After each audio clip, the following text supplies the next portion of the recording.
Oh, it started early.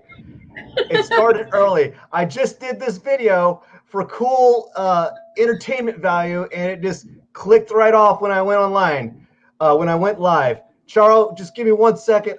I'm very proud of this. I just want to do it. It's going to be 20 seconds. Hopefully it'll work. Hopefully it's going to work.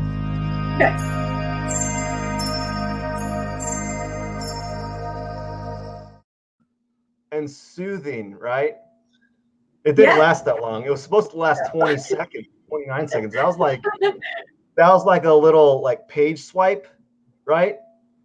Kind of. Yeah. Yeah. Well, anyways, welcome everyone. This is PiersonDraws, or Pearson, whatever you want to call me. This is the artist interview series. Let me clarify though, I'm not really interviewing. I'm just having a conversation or a discussion with artists. Interviews feel like I'm giving someone a job, but I'm not doing that unless someone needs to be hired, and unless they're going to work for free. And I don't think I can do that either. Anyways, today we have Charo, an amazing artist, and I want to talk with Charo today. Sorry. Charo? Yes. Charo. What made you happy today? Oh, actually, we have 2 little new kittens, and one of them actually came up and just sat in my lap. So I know that sounds really lame, but I have I have a lot of cats, and I don't have any that will just sit in my lap and be calm for like 5 seconds. So when she did it, it was just like, okay, I can deal with this. This was a good thing after being out in traffic and everything like that. That was the happy. That was my happy. That was your joy for the day? That was my joy for the day. And your cats, you said they don't sit on your lap often. Why do you think that is? I don't know. They're cats. They're independent. You know, they just kind of do whatever they want. You know, I should be offering them the pillows and catering to them. They'll come to me when they're ready, you know? Do they have personalities? Each and every one of them. Completely different. Well, describe some of them. Or describe all of them. Unless there's like 30 of them, then don't describe everyone. No. I have a princess that she likes to hiss at everything, and she has to have all the attention. And I think everybody has one of those, though, right? So, and then I have a Siamese. So that should explain the whole personality right there. But he's very much a mama's boy, and he's huge. So it's just me. I can do anything that I need to, and touch him and wrestle with him and play with him and get in his face, but anybody else does, and it's just like, it's on. He's gonna fight. We actually gave him a nickname, Murder Mitts, because he's just that kind of violent. But not to me. And then we have the 2 little kittens. They were actually litter mates. Sorry, go ahead. Sorry? No, I was just saying that they're litter mates, so they're everywhere. So litter mates, what's that mean? It's just where they were actually born during one of the last storms that we had down here in Florida. Their mother was an outdoor cat of ours, and she actually gave birth during the storm. And so it was just 2 of the litter we kept, because one of them was black, and we know that black cats have a problem being adopted. So we kept her with us, and we kept one of the other kittens so that she would have somebody to play with. I heard that. I read a story. I've seen posts like that where black cats do get they don't get adopted as much. Do you have a reason why? Do you know? I want to say it goes back to the Puritan, because anywhere else in the world, they're not considered bad luck. They're considered good luck. But here in the U.S., they're considered just bad luck. And I want to say that it goes back to the superstitions, you know, with the Puritans and the witches and the familiars and things like that. That just some people just still have that bad stigma about them.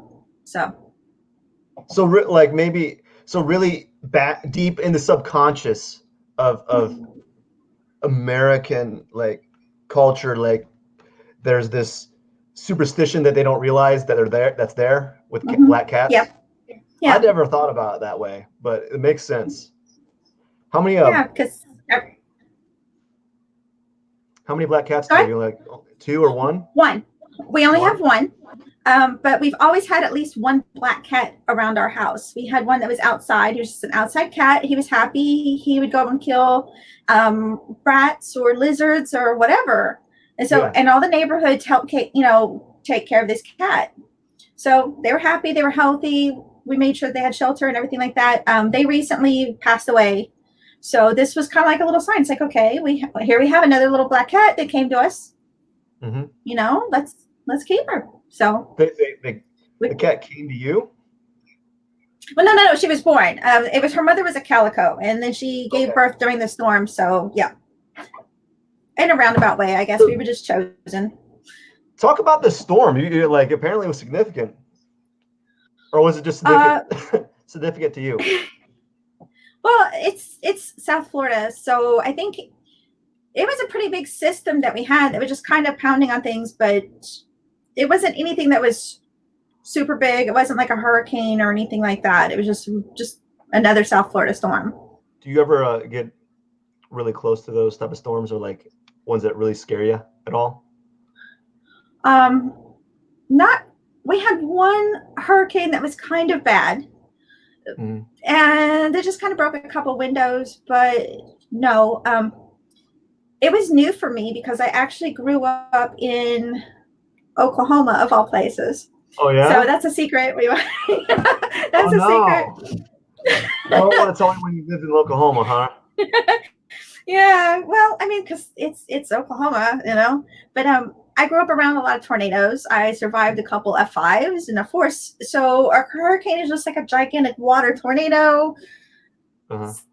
And you had plenty of time to know that they're coming. But, my first couple hurricanes, I was just kind of like, I didn't know really what to expect because I had those, ideas from Oklahoma type of tornadoes.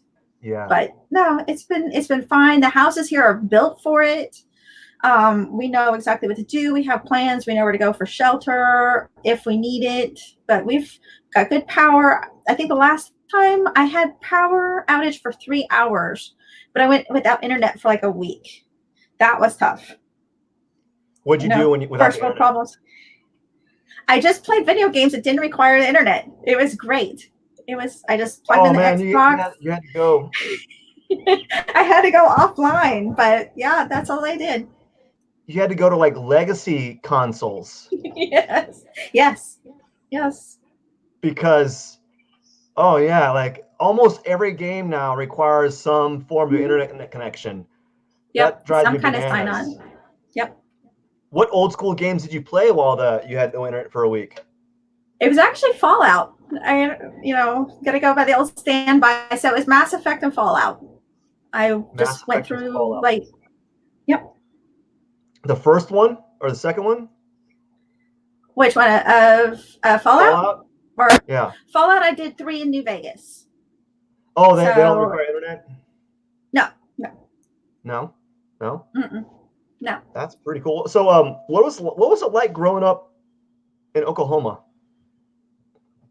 Boring. Boring? It was very boring.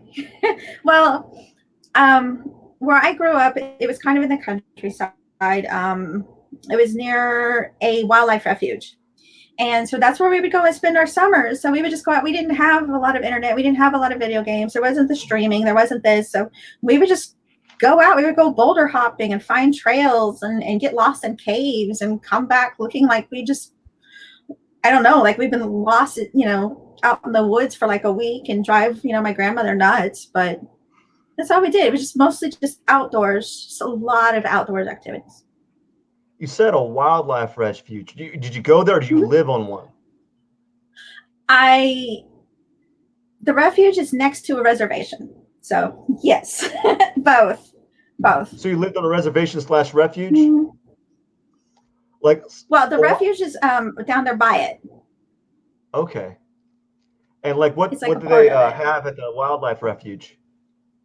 The refuge, they had different mark off of it. They had a lot of course, buffalo, just deer, and just regular wild animals that you could find. But they would have marked off fencing where, if you really looked, you could see mountain lion tracks or fox tracks or other tracks. So you knew to be careful of maybe there were some buffalo, because it wasn't one of those that you could drive and go feed the buffalo or the deer or anything like that, or ostrich. We even had ostrich farms out there. They were meant to kind of be kept, I don't want to say afraid of humans, but it wasn't one of the feeding farms. So you had to watch certain territories of where you went. And it was right next also to a military base. So you had to make sure that you didn't cross over into that side of the fence, because that's where their light artillery would go. It was pretty interesting. So you didn't get lost very often. You learned your way around real fast. That's a lot. There's like a lot of things nearby your house. Yeah. yeah. Did you ever stumble onto the military base accidentally? Or was it like, no, you know where it's at? It was, yeah, you knew where it was at. And because we grew up with some of the exercises that they did, you knew they could actually break and shatter windows. So you were kind of aware of what the things that could be going on out there. And you knew that there were ordinances that maybe didn't go off. So you just stayed out.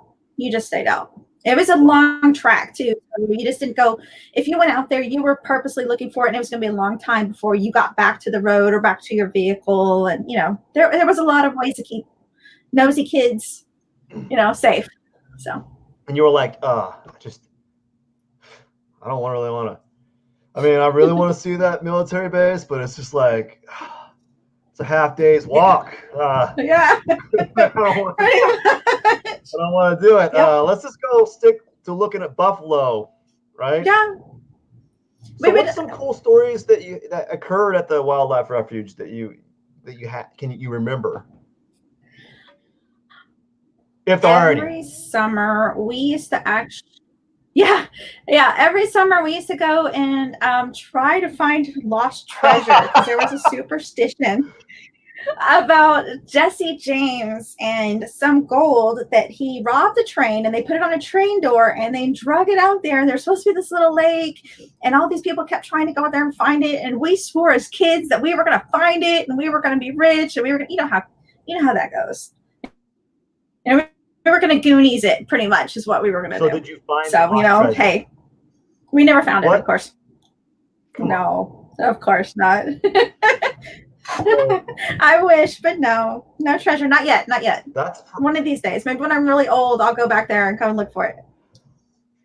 That's pretty cool. Tell me, like, what kind of interesting caves do they have in Oklahoma that you were in?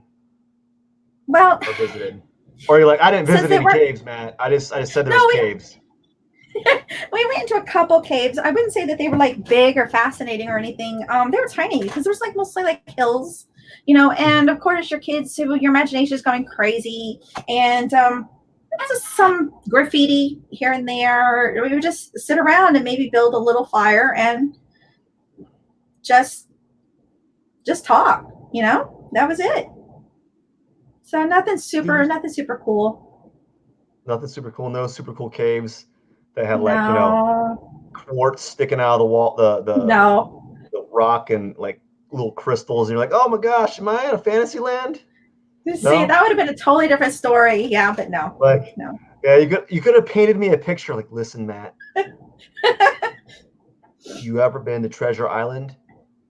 Well, believe you me, in Oklahoma, there are, for days, caves that have Treasure Island-esque quartz. I don't know what I was going to say. I was trying to paint the picture. It didn't work. Vibes of quartz. Like, there was actual gold. No. So you said you let your imagination run wild.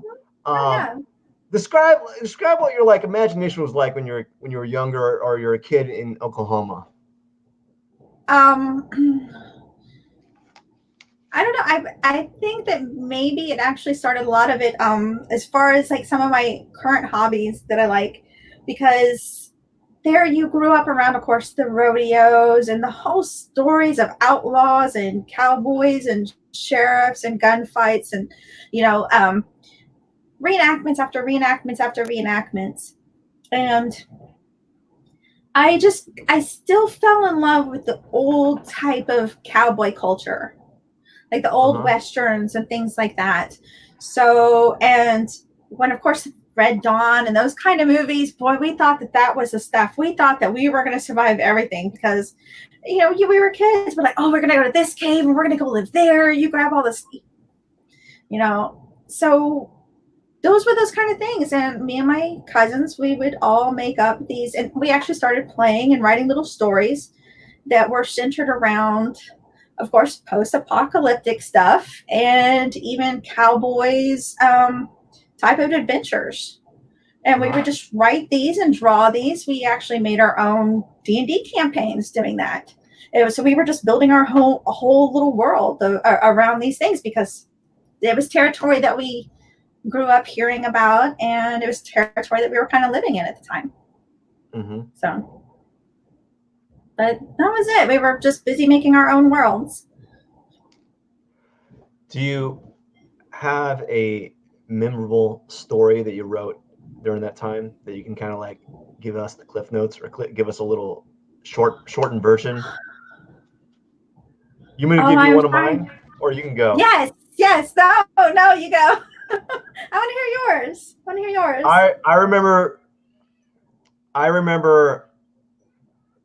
I remember doing a story in high school. It's not when I was a kid, where for some odd reason humans were put on biospheres, but there were also spaceships, and then they were transplanted to different galaxies. You ever seen the show 100? Yes.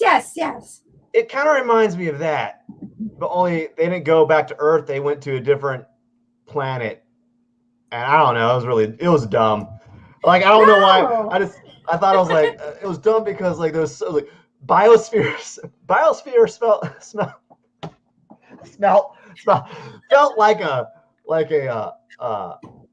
it felt like a lot too many syllables for what I was trying to explain. But that's the only one I remember. The other ones were like, "Hi, I have friends." Like, oh no, this is my friend. And that's the story, like about how I have a friend. Oh, they're not that good. I'm sure. Tell us one. Most of ours were kind of like, okay, since we want to talk about movies, ours was kind of like the Cowboys and Aliens. You remember the movie? But ours was like, it was like cowboys and like World War III. Oh wow! And so we kind of mixed those. And I don't remember how I ended up with it, but we were just really, and we didn't have the right rules because we were making this up as we went along. My little character was just like pretty much just bad at everything. She had the worst luck, but she could perform brain surgery. She would MacGyver a brain. I mean, I was like, oh, I have a paperclip. I'm out in the field. There's dirt and mud and rocks and grass everywhere. But ta-da, I saved your life.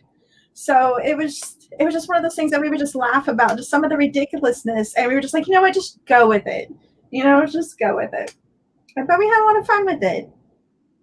We really did. And then, of course, growing up, they discovered girls and we had car clubs and everything like that. So, and then just time changed and I started reading more and just watching more movies and falling in love with that. And then I wanted to start learning to draw to make these stories come to life because, I couldn't find the content for these worlds. So I had to go and make it myself. So that's what got me into it. Was probably them. So thank you, cousins. Thank you, Summers. Thank you, Oklahoma. It must have been nice to be close. You said close to your cousins, right? Mm-hmm. Right. So you were like within a drive's way. Like you were really close. How close were you? A couple hours, or just like neighbors? No, we were probably within like not even an hour within, proximity of each other. But during the summers, we would all just go to my grandmother's house and my grandmother would just take care of us for the entire summer before, then we go back to school and they had their school and then I had my school and things like that. So, but yeah, so we were very close all the holidays, driving our grandmother crazy, eating her out of house and home pretty much, because she would take care of like 6 of us at a time during the summer. So Do you have a? I'm it was assuming you pretty have a big. lot of fond memories at your grandmother's. Oh yeah, absolutely. I can still picture her house. I can still memorize almost every little single detail, every little part of the house, every nook and cranny, the smells, the color of the siding. I still can remember the year that she got air conditioning. I mean, it was a big deal. So yeah. Can you paint a picture for anyone that's listening what your grandmother's house was like? Like Oh some of the smells, the when the AC came in the play, you know, go for it. I didn't grow up with AC, but that AC would freeze me out every single time. But it was that yellow aluminum siding house, and it was so kitschy. It was almost like if you could walk onto the set of the '70s show. They Oh pretty yeah. much robbed her house and filled theirs with it. So we had those. If I could get this stuff now, the dark glass lamps, that the hanging lamps were in like this marigold yellow couch that would have these patterns on it, and you could feel the patterns when you would run over them, Mm-hmm. and just the little doilies here and there. And I still remember she had. I'm trying to find the exact name of it, but the little really vintage boomerang pattern on like tables and countertops. It was Uh, very diner-esque. um, were they symmetrical? Yeah, it's like everything had the little boomerangs, and they were just all over the place, Oh and it had that yeah. really little metal siding, and she Mm-hmm. had the chairs and the table for that, and I loved that table. I fell in love with that table, the avocado green refrigerator and stove and just everything, and just like she would just do nothing but cook for us. She loved us so much, and she would always make my favorite, which was mac and cheese. But it was always I never liked her mac and cheese, but I would just eat it anyway, of course, because it's just like she made it. It was made And with love.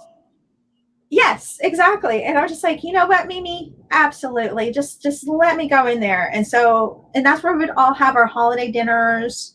We would have, all the birthdays because she had the yard and with, the fresh clipped grass and things like that. So it was just everything in there was so vintage.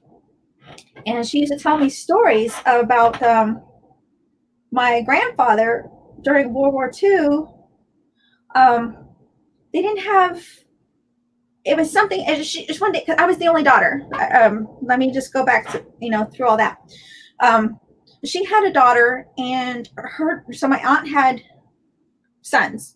I was the only granddaughter, Uh-huh. so I was surrounded. I had 13 male cousins just surrounded. So I grew up as a tomboy. So you can imagine that's another reason I was probably outside so much. Yeah.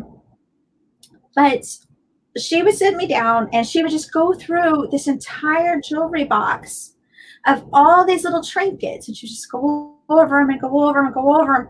And I just remember that she had one pair, and you can still kind of smell the mothballs when I'm thinking about it, and just the old perfume, and just this old shade and that old blue that they loved way back in the day, because she just would not get rid of anything because everything was perfect and she took good care of everything. But she took out this one pair of stockings, and I didn't think much about it as a little girl. And I'm like, well, I mean, why do you still have these stockings?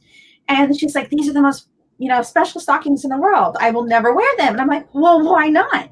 And it was during the time when they had nylon stockings, and they had to do all of the drives for, all the resources and the material, and they had to donate all the nylon. And so my grandfather, while he was in World War II, sent her, he was a young soldier, and they weren't even married yet, sent her a pair of silk stockings from France because he knew that she had given up her nylons for the cause, for the war, for the war efforts. And she said that she would never wear them. And I could still remember just that was one of those biggest memories because, like, again, I was all tomboy. I knew how to do cars. I knew how to go out there and throw rocks and play in puddles, So just that. Just those little kind of things, because everything was just so 70s and 50s vintage, because she just wouldn't get rid of anything. and it was just perfect. And I'll never find any of that stuff now, of course. But I think she and my grandfather kind of sparked my love of those eras, the 50s, the 60s. Just, it was just so magical to me to kind of get a glimpse of it without actually getting to be there. So I don't know if I just went off track pretty hard, but but that was it, and I'm just absolutely in love with that, just all of it. So it does have the aesthetic is very interesting. Uh, you don't really it's a memorable like aesthetic, and like the avocado fridge that lasted probably for a century. yes, it was still running forever, ever. Yeah, those things don't like. There's probably still some out there if people didn't throw them away. They don't break down. They're like tanks, for my understanding. Did you did your grandmother have any like desserts or like homemade treats that you just remember fondly? Cheesecake. Cheesecake? Cheesecake. I'm actually allergic to chocolate, of all things. So just to give you an idea. So during the holidays, she would always make a cheesecake just for me. Since I couldn't have chocolate chip cookies, I couldn't have brownies, I couldn't have fudge. So that became my thing. And I could always smell that there was always a fresh cheesecake in the house when I would come in. Because it's just like, I knew. It's like, that one's for me. So, and nobody else was allowed to have a piece unless I gave them a piece. So. And how often do you think your grandmother made that for you? Like, not the thing, but like, how often did it happen? Like once a week, every day, every hour? Oh no, no, that would have been Grandma, nice. give me more cheesecake. But I'm out. just You have it all over your face. just during the holidays. Okay. Yeah. What made it so good? Was it because it was exceptional, or is it because your grandmother made it especially for you? It was like it was your thing. Like you get cookies all the time, I get my own cheesecake, right? What made it so special? It was probably some of that because I got to have the first bite of it, and it was just for me because when you're a kid and you're allergic to something that's just like everywhere. I missed out on Halloween. I got the crap candy. Because I had to trade off the chocolate to my cousins. Yeah. Easter. And then the chocolate cherries, the advent calendars. I didn't get to I had to give somebody else my chocolate. I got to open it up, look at it here. Wow, another piece of chocolate. Yep. This is great. Something, it was the one thing I could have. It was just mine. Like I look like if you think about it, there is, I don't know, like the type of candy back in the day didn't have as much variety. It was like candy corn, like generic gobstopper like a jawbreaker, but it was like these aren't good. And what are those candy cigarettes? Or are they? Oh my god, that was chopsticks. Basically, like or pixie sticks. Like everything, all the other stuff was just all chocolate. What's that? I was gonna say the sweet tarts too, the little roll of Smarties or sweet tarts. Oh yeah, but not the name brand though, like the Smarties. Yeah. Unless you had to pinch it for Smarties, you're like, I don't like these either. So so that brings up this. Wait, I'm gonna segue into it because this question is gonna segue into it probably. What are your top 3 favorite video games? Oh, okay. I already have an idea, but yeah, I don't know. Definitely Fallout. Baldur's Gate. Baldur's Gate has to probably be one of my favorites, and I'm ready for that next one to come through because it had just special memories. And now this is where it gets hard. My favorite video games are the ones that I have a particular funny memory about. But let's just go back to Super Mario as being one that I will never get tired of. What funny memory do you have from that game?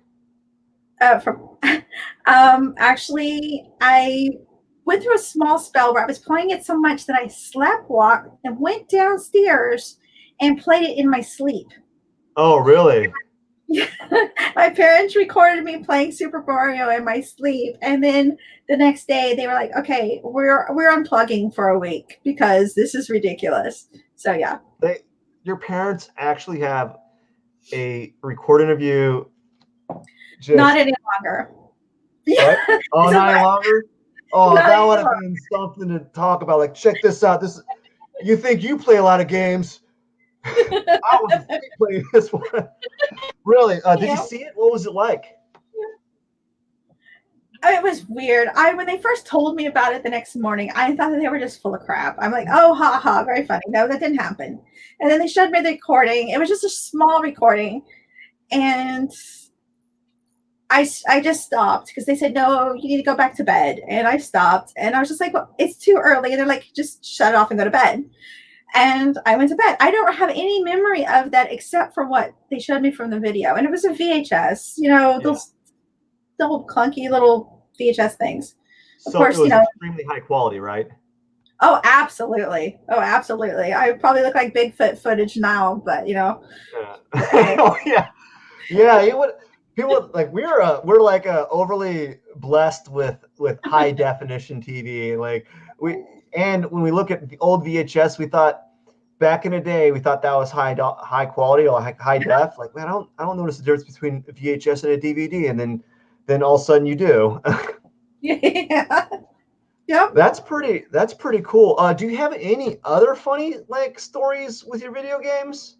Like from video games? There was one, I was really, GoldenEye, I'm really bad at this, and it has to do with a lot of different video games that I do.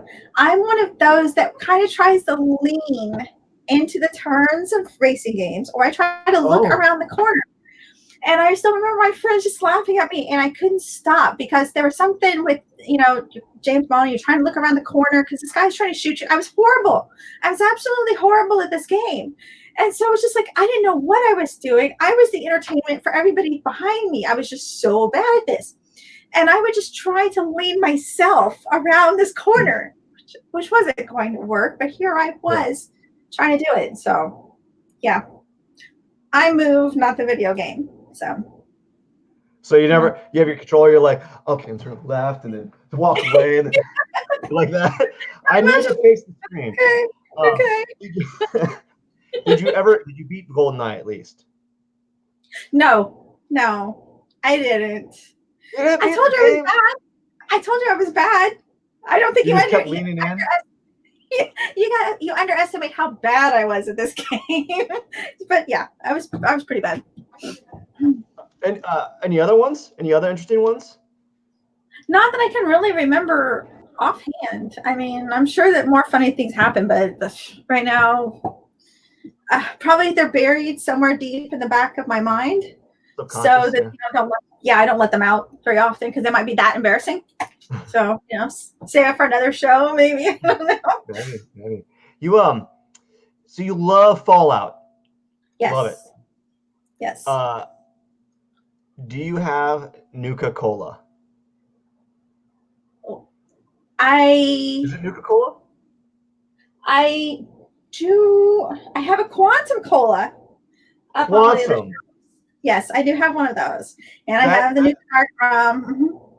Quantum Cola gives you how much life? Does it give you a lot more than Nuka? It boosts your AP, so it boosts your action points. Okay. And it's more refreshing. It's worth more than grenades. Yeah. Oh, so am I pronouncing it right? Is it Nuka-Cola with a K-A? Or it's Nuka-Cola. It's Nuka-Cola. Mm-hmm. Okay. Have you tried it? No, I don't. I only have one bottle, and I don't want to open it up. I heard that it tastes kind of like a blue raspberry, so I'm just going to go with that. If I do happen to find another one, I might try it, but it's good right there. I hear if you go to some old dilapidated garage and look in some, some cooler somewhere, you might find a Nuka-Cola there. Maybe. Or in some pockets.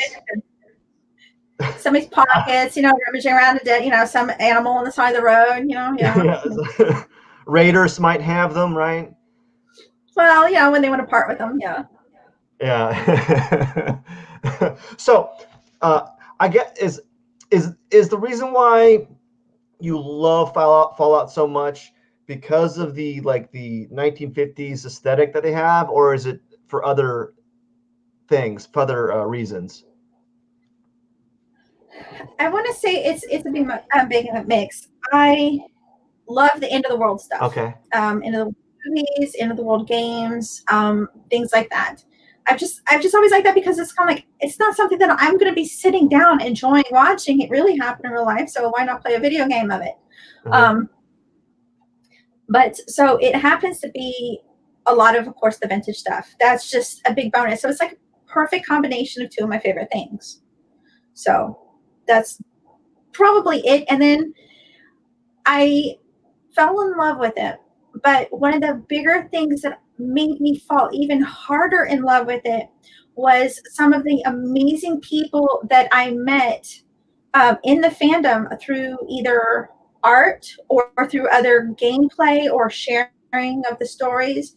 And some of those people have become some of my best friends. So, of course, then that kind of just became the glue that was holding everything. It just solidified how much love I have for this game. It's just not got just the memories and some of the things that I like and the aesthetics that I like, but now it's got even like years of memories now. So it's very big for me. I don't think I could ever. I've never found that in any other game. Not me personally. I know other people may have, but to me, this was it. This was the mixture for me to meet. Like I said, some of just the most amazing, incredible people that I've ever met.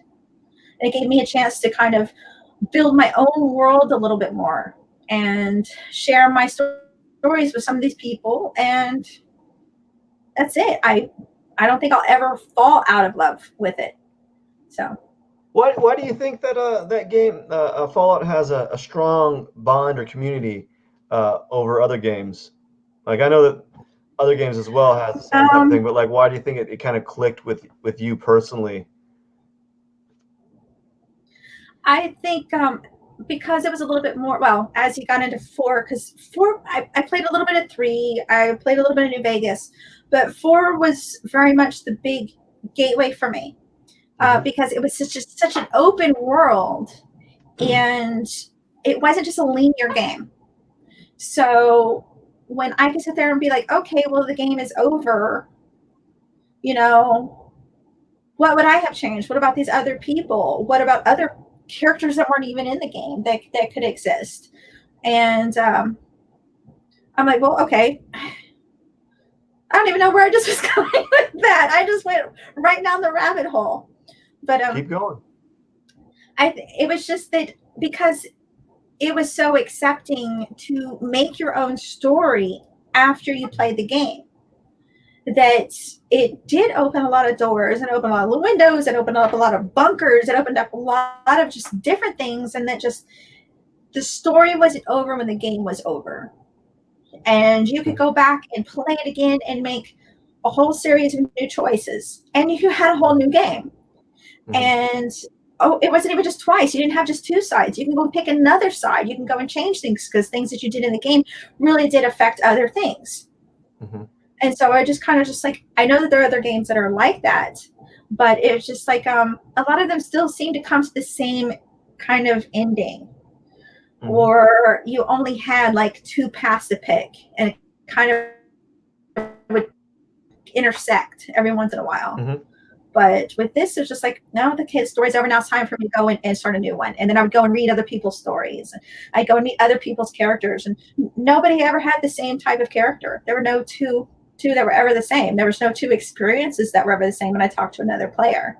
And I know that, Bethesda and Obsidian, there's a little inner war, but still the fandom will still stick together. So, and that was really pretty important as far There's a as, little that was more important to me than some of the other games. Just watching a little bit more of the fandom just come together, even if they disagreed about things. I don't know if that makes much sense, but yeah. You guys know, who you are.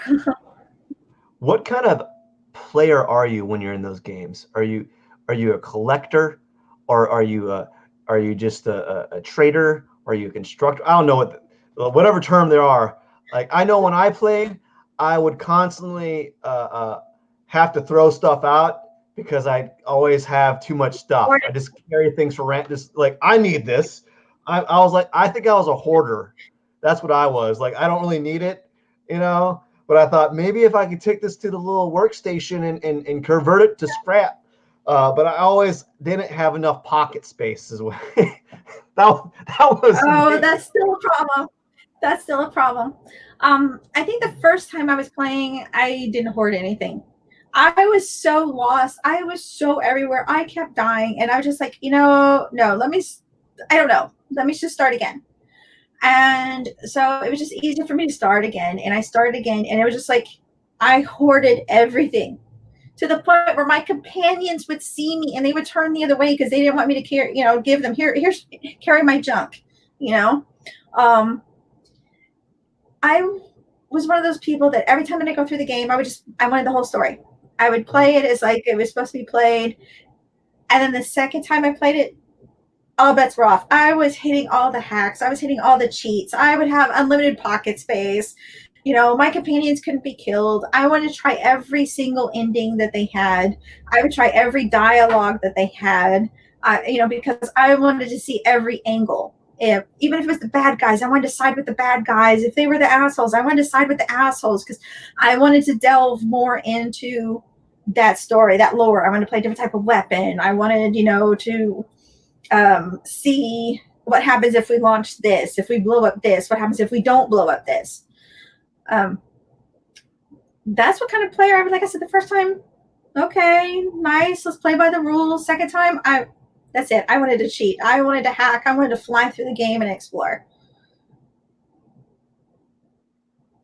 There was when you sorry, there wasn't anything. When I look at your work, there your drawings and your figure drawings, all your work, it has that aesthetic of Fallout. Mm-hmm. Can you talk more about that? I don't know. I mean, I guess one of the things that I try to tell a lot of younger artists, and I think that translates through, is I wanted to draw just for me. I wanted to draw the things that were pleasing to me, things that I couldn't get somewhere else. I didn't have a lot of money to get commissions. So I was like, you know what? I'm going to learn to draw this. And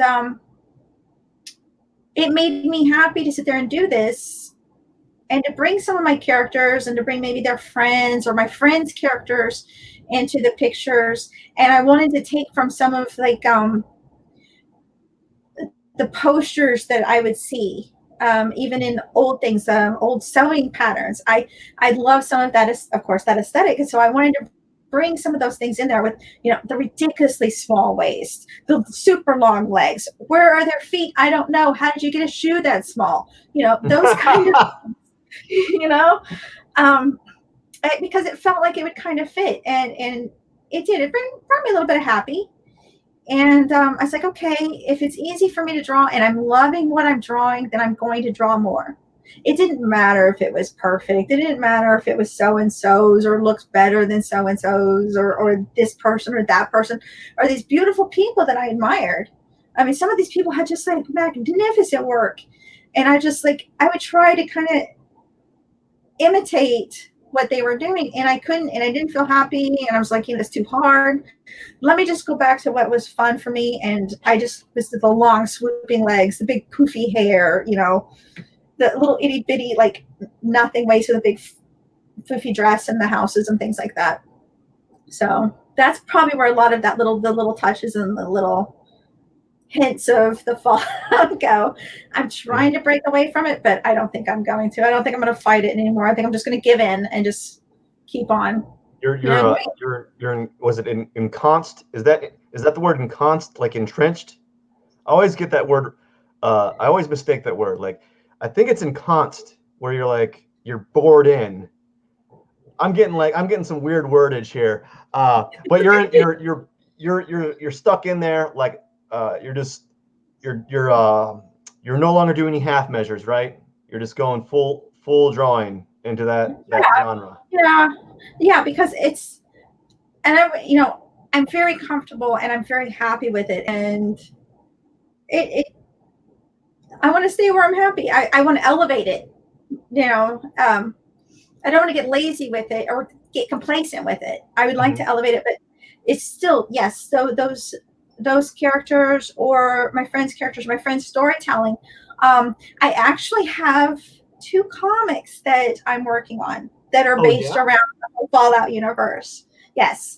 We're in the stages right now of storyboarding and character design. So again, it's just my love for that. Just it's like, please, yes, let me do this. So I'm really having fun with it. And like I said, it's just, I want to elevate it even more and more and more, because why not? Why can't, why shouldn't, even if nobody else had any like collaborative partners, still just go and draw those things that make you happy. Even if you don't think that they're very good, if it make you happy, if you're the only person that looks at it and you have fun drawing it, for just do it, just go and draw it. Have fun with your friends. Screw everything else. Bring your own world to life. Because I figure, even if I don't want to sit there and be like, oh, I didn't do my comic book because I wasn't sure that people weren't going to like it.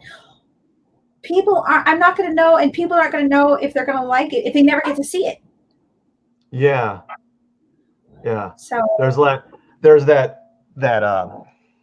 fear factor involved with a lot of art. Yeah, like the social media has done great and bad things.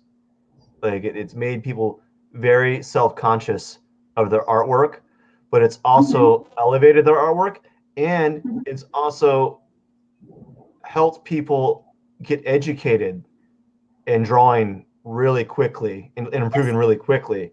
So like, it's a double-edged sword, and so like, I can see that.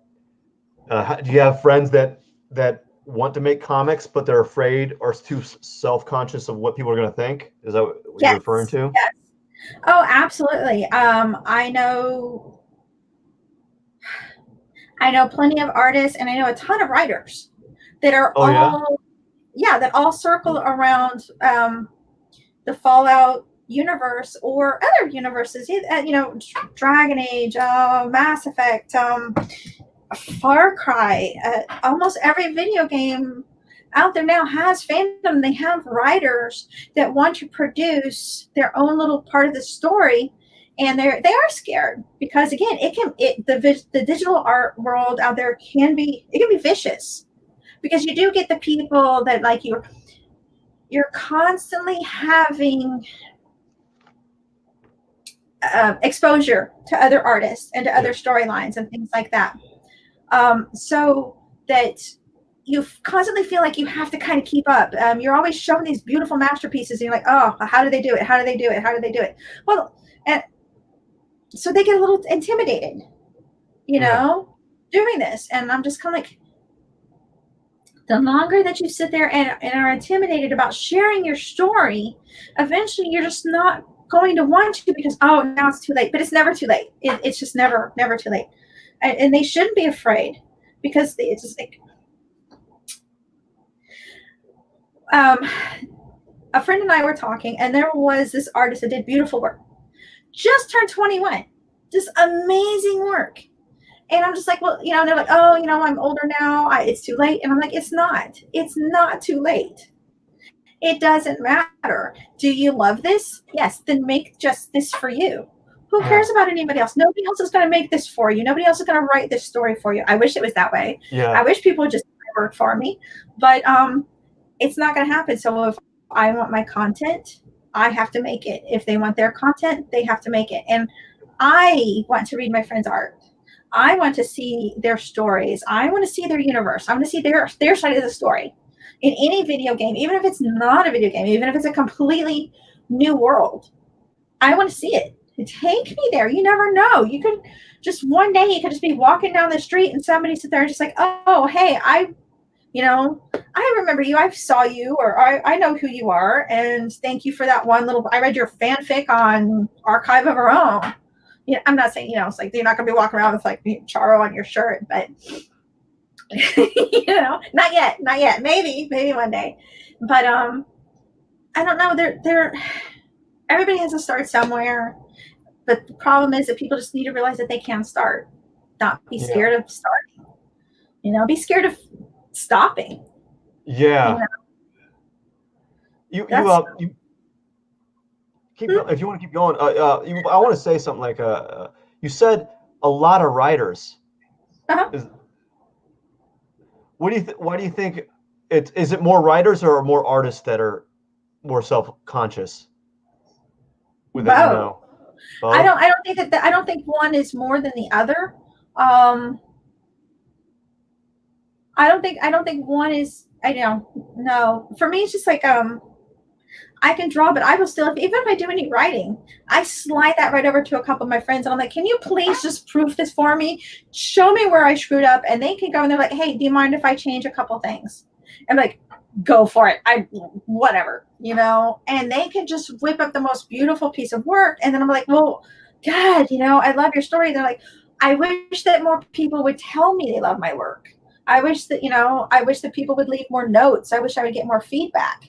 And I would tell them, it's like, well, I do love your work, but I don't know what to say. And that's on me. I feel bad that I don't know what to say to encourage them. And I'm sure that they'll tell me the same thing. Well, yes, I love your artwork, but I don't know what to say to you to encourage you, or to let you know how much maybe that one piece of artwork just made my whole day. So I don't think it's one or the other is any worse off in the fear or intimidation. It's hard on both ends. I envy those people that can do both without that. And for anybody to say that they're not afraid, I'm just going to have to sit there and, call BS on them, because everybody's afraid. I mean, of critique, of criticism, of their own critiquing of their own work, of their own, faults, because how it is. We will see the flaws where other people won't. Uh-huh. We will see our mistakes. Other people may not. And I don't know, I can tell some of the younger artists, I'm like, don't point them out. Don't apologize for if you're posting your work, don't apologize if this one character's leg is 2 inches longer than the other one. They're not going to see that, because they're going to be looking at the whole piece. Are you going to tell a baker that you got a free piece of cake that, there was too much vanilla extract in the icing and you don't like it? Here, I take it back. No, you're going to eat the damn cake. And that's how they see your work. That's how they're reading your writing. I can read somebody's writing and I don't notice the 5 different typos that are in it. And I can go over here and look at mine and I can see like every word is a typo, So I don't know. You told me to go on. I just went full force at that. So sorry. No, didn't you just say, wait, you just said don't apologize for flaws in your art. Was this is kind of the same thing though, right? A little bit. A little bit. You don't need to apologize for going on a rant about how people should not be afraid, how people should create and not be worried about outside third party external criticisms. Now, criticisms with merit, yes, but like people that just go around saying this is garbage, you suck. Well, that's like, that's worth nothing to me. You're not giving me any input here. And or this is what I see a lot on like these forums or whatever, or like these stations that tell you what to do, or not tell you, but like you're like these critique forums. Half these professional artists, don't know how to critique worth a lick. No, Uh, no, yeah, they'll be no. like, I suggest drawing more. What? Just draw more. Do it. Do Like, it. okay, yeah, that'll help. Yeah, like just draw more, and you'll get. Yeah, you'll if you draw more by default, you should improve a little bit. Now, where's your input, right? Mm-hmm. And yeah, it's amazing to think that. Well, this brings back to the crux of social media, where the the the fear of that criticism can guide your decision to not do this story or to not Right. draw this image, you know. And I never thought about writers, but it makes I have a few writer friends who, I don't know if your colleagues or your friends who have these issues of fear uh, have this same problem, but the problem of being uh, trying to make the perfect inter drawing, the perfect drawing or the perfect story, the perfect plot, right? I got to have everything like so uh, before I present it to the world. Well, you're never. Guess what? You're Right. your worst, your enemy. You're never going to get that perfect. You just gotta have Mm-hmm. to figure out when it's at a point that you want to present it, or just present it Yeah. half stand at your half standard. Yeah. And that's like you were saying with the whole critiquing. I try to tell some people that criticism and critiquing are two totally different things, and there are a way to critique. You do have to offer something. I consider it like if you go to if you went to a restaurant and you ordered a sandwich, um, they should ask you. It's like if you go and sit down, it's like, do you want a sandwich? It's like sometimes it's like, what kind of sandwich do you want? If somebody says, hey, can you critique something? It's like, well, what kind of critique do you want? What kind of feedback are you looking for from this? And then I definitely believe that there needs to be, a, the bread, and you can have a little bit of, flourish in there. And then there's the meat. There's the meat of the critique, just like in a sandwich. That's where you get down to like, okay, this is what you were asking for. This is what maybe try this, maybe try that. And again, and then you kind of just go back and you're like, okay, here's a little bit of sauce, which would be like, okay, you can A take it or you can compliment. leave it. Yeah, Is the but sauce and a then the compliment? bread and the clothes. Yeah, because I mean that's it.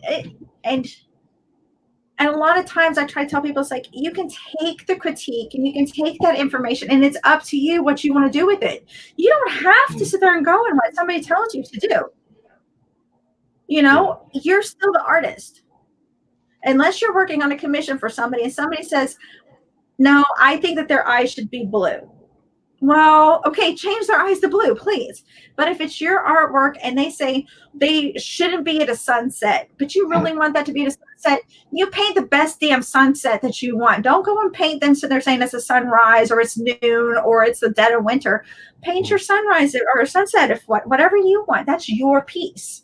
They gave you the input. Thank you for the input. And then that's it. You don't have to change anything. You don't have to eat the sandwich. Don't eat You that know, sandwich. don't eat that sandwich. If you don't want that sandwich, don't eat that sandwich. You can look at it and say, this is a bad sandwich, or this isn't the sandwich that I ordered. You know, This this sandwich is garbage. sandwich. It's like, don't give me this sandwich. Here, you eat it. You know, Speaking of sandwiches, what have you had a sandwich recently? probably last week at a BLT. That's my BLT. sandwich. BLT is my Did you sandwich. make it or did No, you? No. no, no. There's a mom and pop's place that I will die for. This mom and pop's place, and they make the best BLT. And so I could never touch it. I don't know what they do to it. I don't know what magic they put into it, but that's my comfort food. If I'm having a bad day, I want that BLT. That's it. Were you having a bad day recently to seek out that BLT?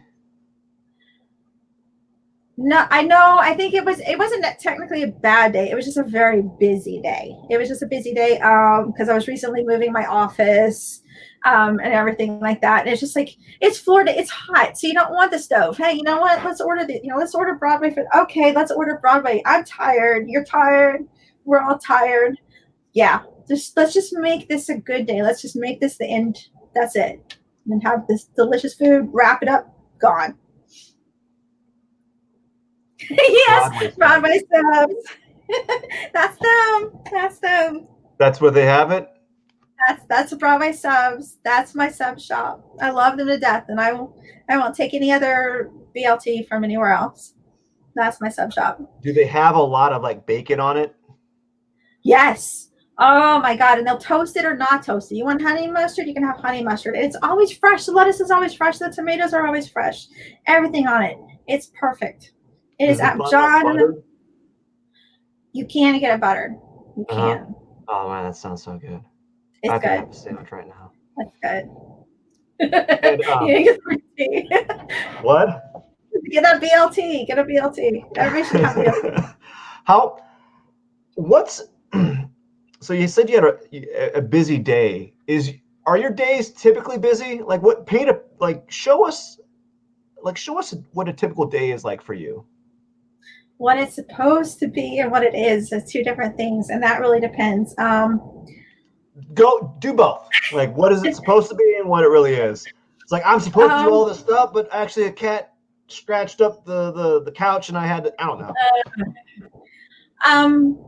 Normally what I would do is just get up. I try to spend about 2 hours making sure that I check over my emails and that I just spend a little bit of time waking up, getting the brain going, and then I'm straight to work. I'm straight to work probably from 9 in the morning until 4 p.m. And when baby gets home from work, and we try to take a little break, we try to do little things, and that's it. I just like it's 2 hours. I try to split it up, and I'm trying to still get my schedule right for all the different commissions, the Patreon, making sure that I do the social stuff, and then I go back to work for a little bit, and then I spend maybe 2 to 3 hours a night playing Fallout with some friends, and then go to bed, start the whole day again. That's exciting, I know, but yeah. But sometimes it takes me a little longer to get up because sometimes I'll actually, after we are done playing, sometimes something will get in my head and I won't stop wanting to work until 5 a.m.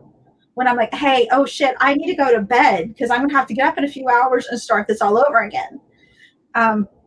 And of course it doesn't happen because then I have the cats laying on me and then we're all asleep. We're all nice and cozy and nobody's made coffee. And guess what? Yeah, I'm not getting out of bed until noon. And then, sometimes play catch up after that.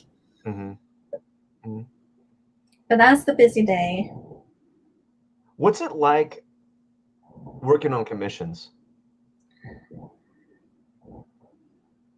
You can try not. You might have to kind of like beat around the bush a little bit so you're not like insulting customers.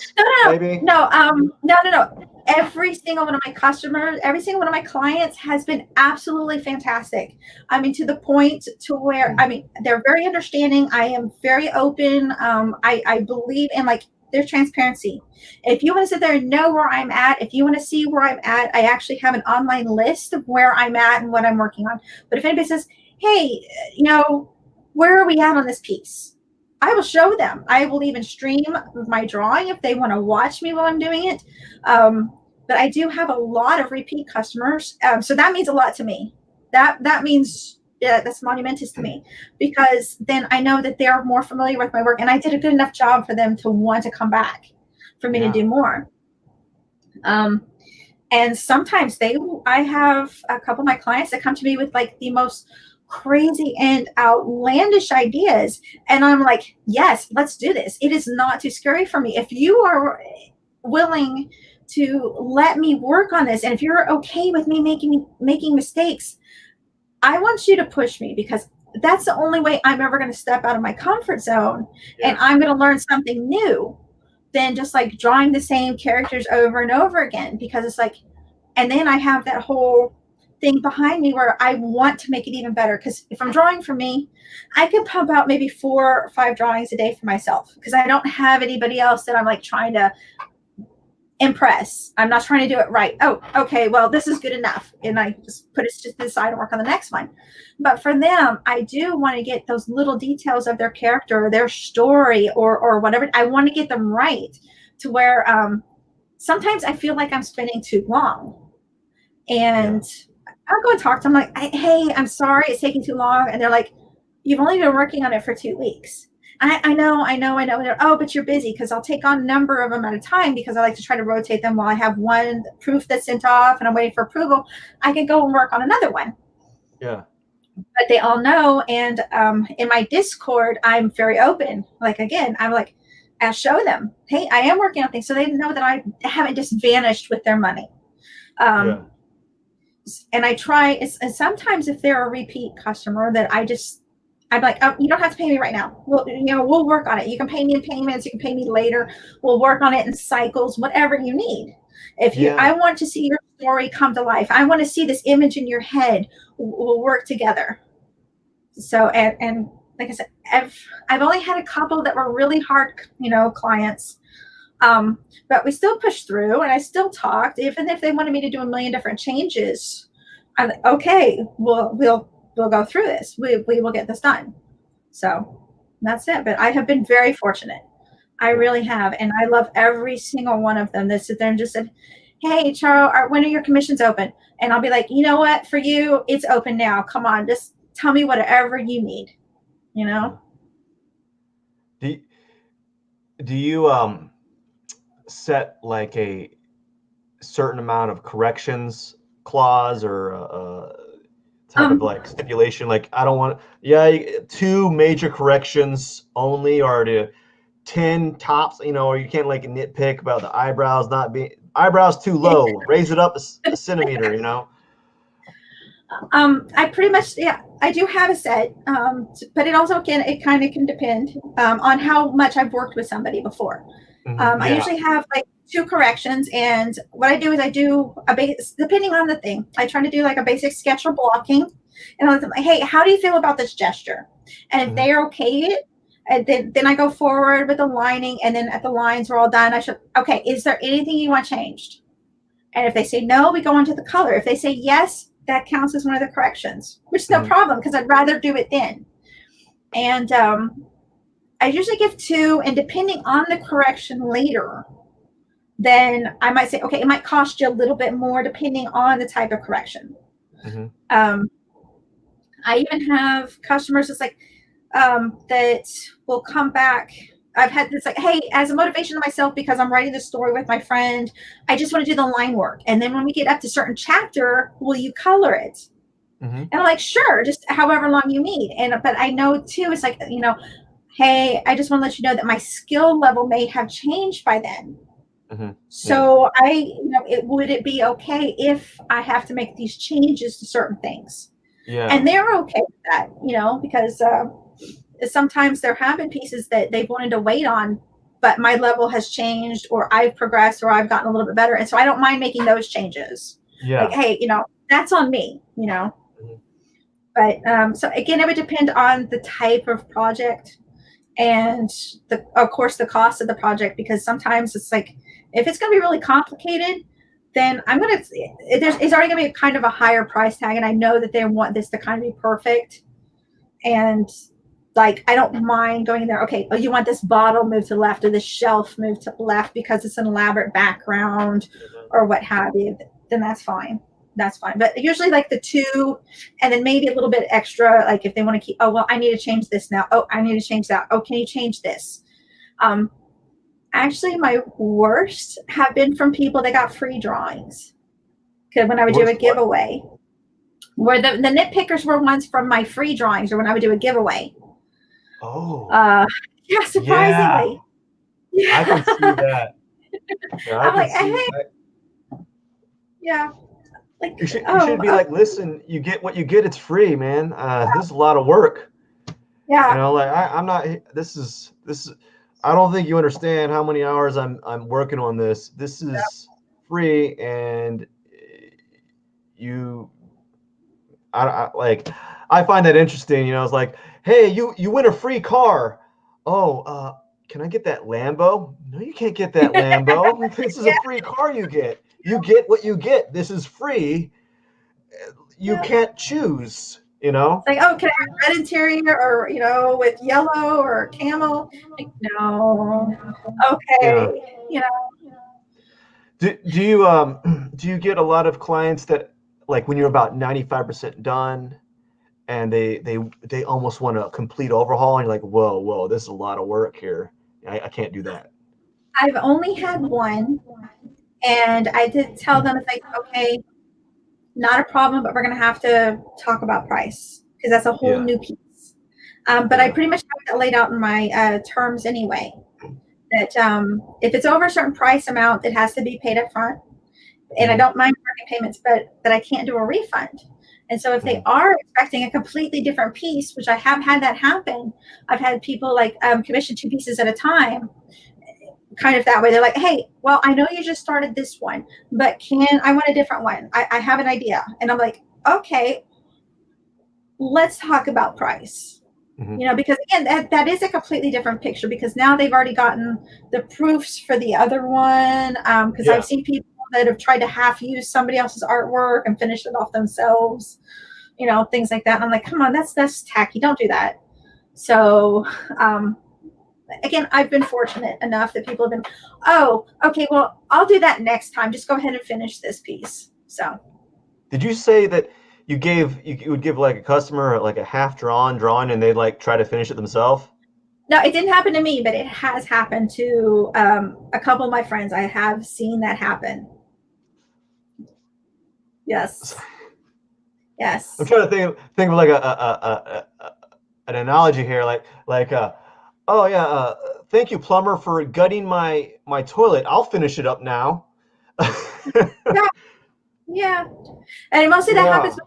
that happens with the line work. They'll just like it'll be where the artist does the line work and they're like, okay, they're supposed to be getting paid at that point because they're not gonna every time that I see an artist not wanting to take money until the commission is done, a little bit of me breaks inside because I'm Yeah. like, no, well, I understand that that's what you want to do, but please don't sell yourself short. Yeah. And those will be the ones that are like, oh, well, I don't like it or I don't have the money right now. And then next thing they know, they have seen the line work that they did colored by that individual and they never saw a dime for it.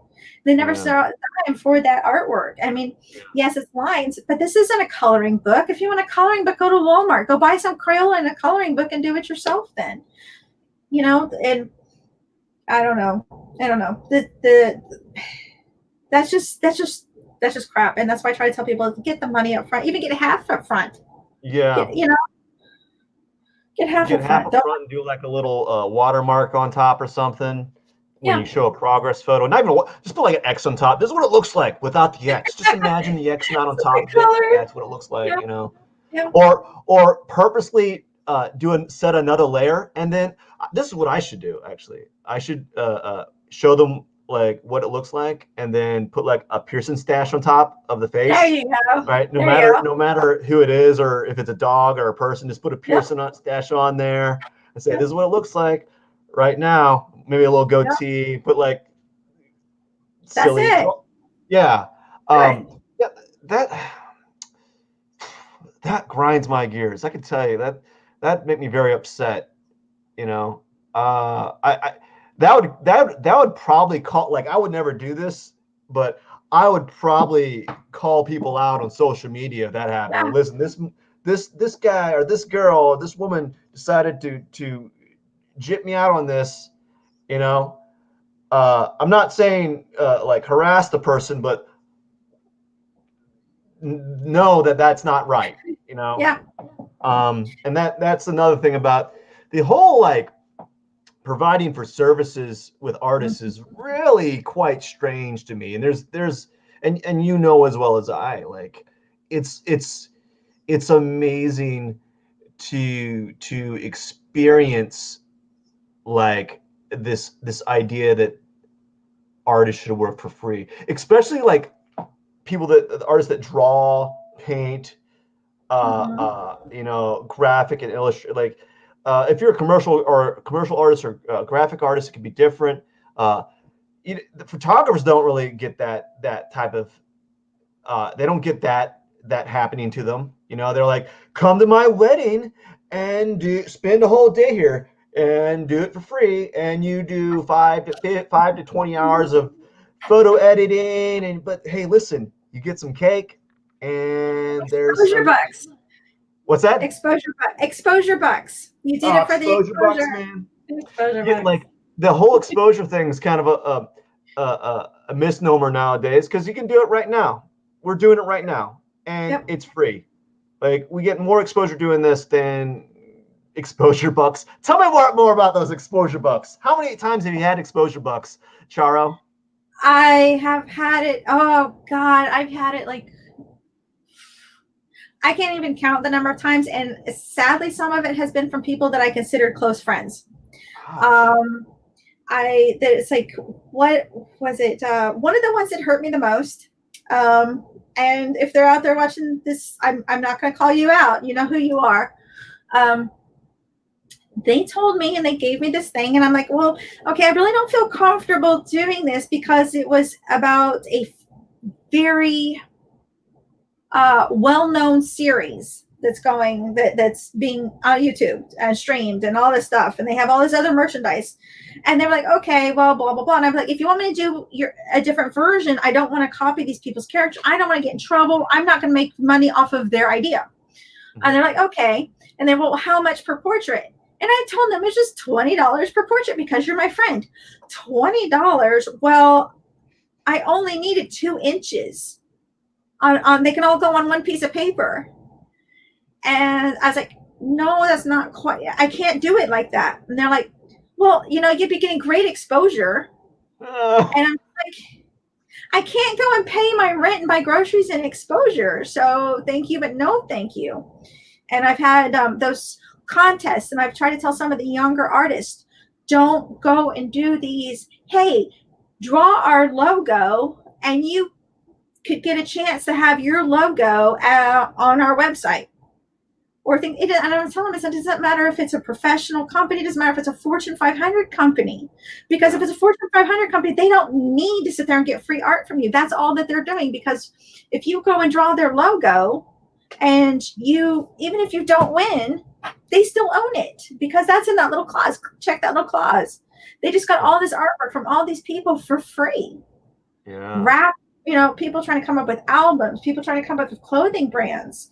I mean, God, it's bad enough that you can go and find stolen artwork at Hot Topic on T-shirts, or on Amazon. I mean, so no, you don't have to give it away. If you want to give somebody a gift, you know what, you draw them the best thing and you go and give it to them.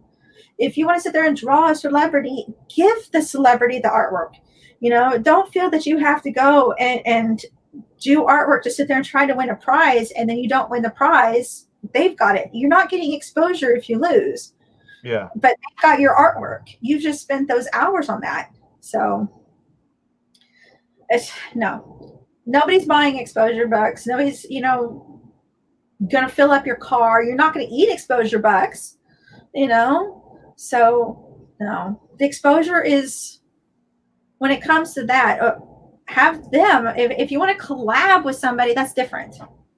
Give a little, take a little. That's completely different. If you want to do something for just your credit, hey, you know what? I love your product. I would love to sit there and donate my time to something like this. Then by all means, but don't let them sucker you into sit there and giving your time away when you could be working on something else, and then feeling like all of a sudden, because all these young artists, they don't feel that. I have seen beautiful artists and they're saying, hey guys, I will do a full body portrait commission, elaborate armor and background of any character you want for $5. Mm-hmm. And I'm like, no. Where artists are already undercutting themselves as it is. You're not getting paid per hour. But people are like, oh, well, artists should be charging $10 an hour. How no, nobody would want to buy that artwork then.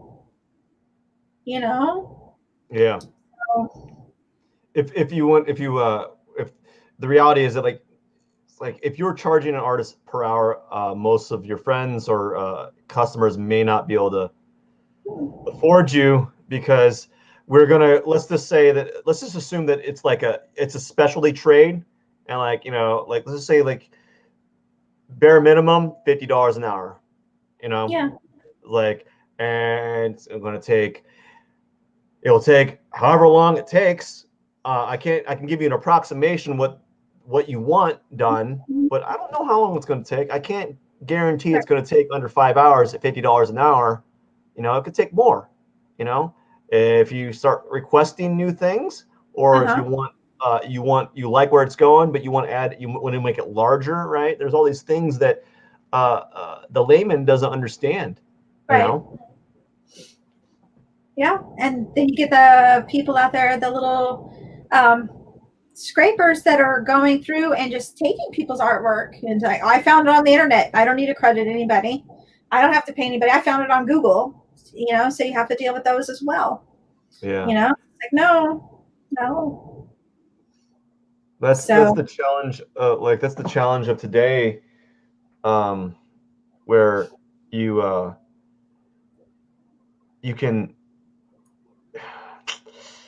have access to all this art, and it's like people think it's like free, I guess. Mm-hmm.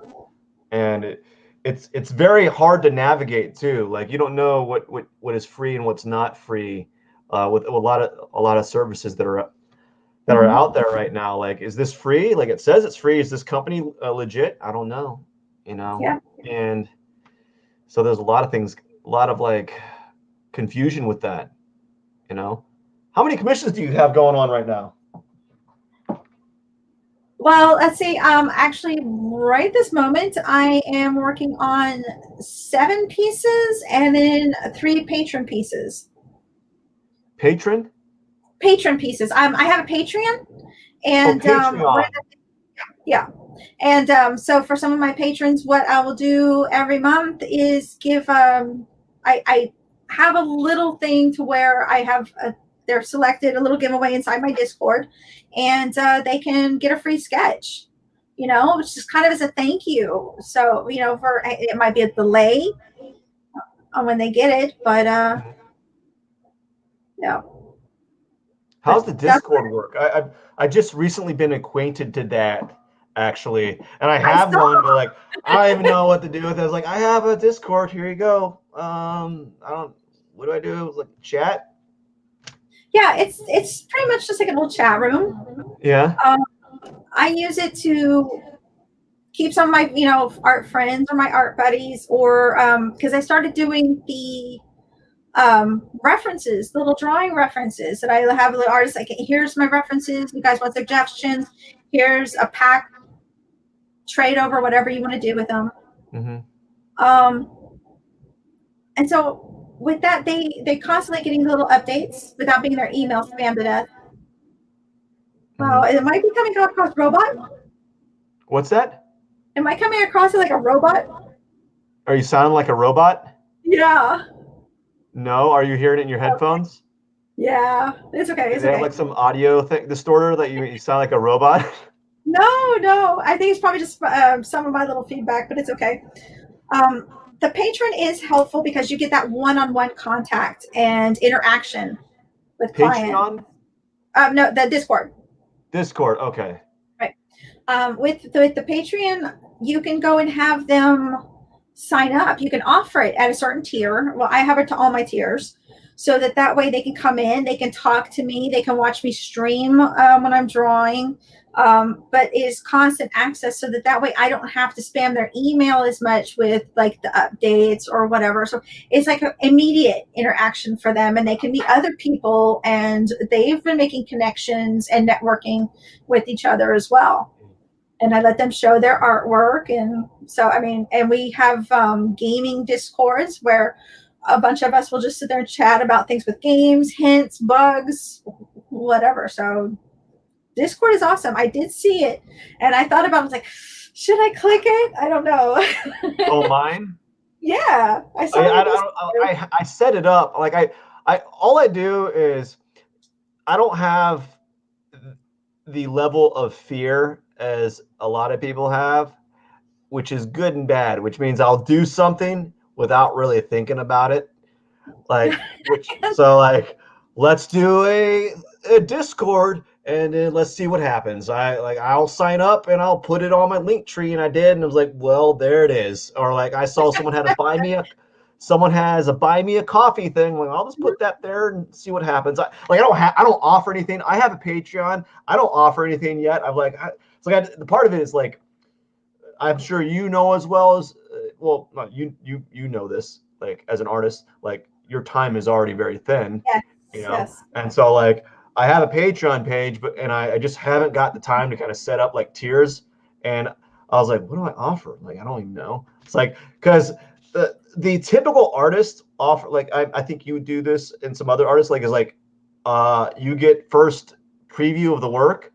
And Mm-hmm. I'm like, to me, as I said, my time is already flexed. I don't know if I could give someone a preview.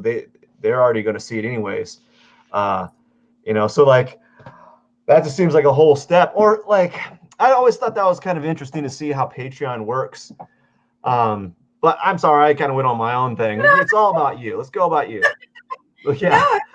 No, Yeah, you just talked about my Discord. I was like, I don't know what I'm doing. I'm just like, I literally have like half. It's like the equivalent of having like half a constructed website, you know? yeah, Right. Well, yeah, that's what it's like for me, not really. which is why like I did the same thing with the YouTube things. Like, let's start a YouTube. All the videos here are garbage. That's cool. That's That's all. fine. There are simply much better content people can consume, but at least it's there, but I can reference and make fun You're of it doing later it. on when I'm older. That's it. Um, yeah, so Patreon's really good for you. It's treating you well. It is treating me well. It's been making me have a lot more accountability, if that makes any sense, Yeah. because I have it set up to where I don't get paid from anybody. I can't collect anything unless I produce it. Uh-huh. Uh, they, like I said, I'll take suggestions. But at least once a month, I have to go and tell them what I'm doing next month. I update them with my plans. I will show them, hey, you guys get to see my whips, the work in progress. You Mhm. guys are the ones that get to make suggestions, because I don't take a lot of requests.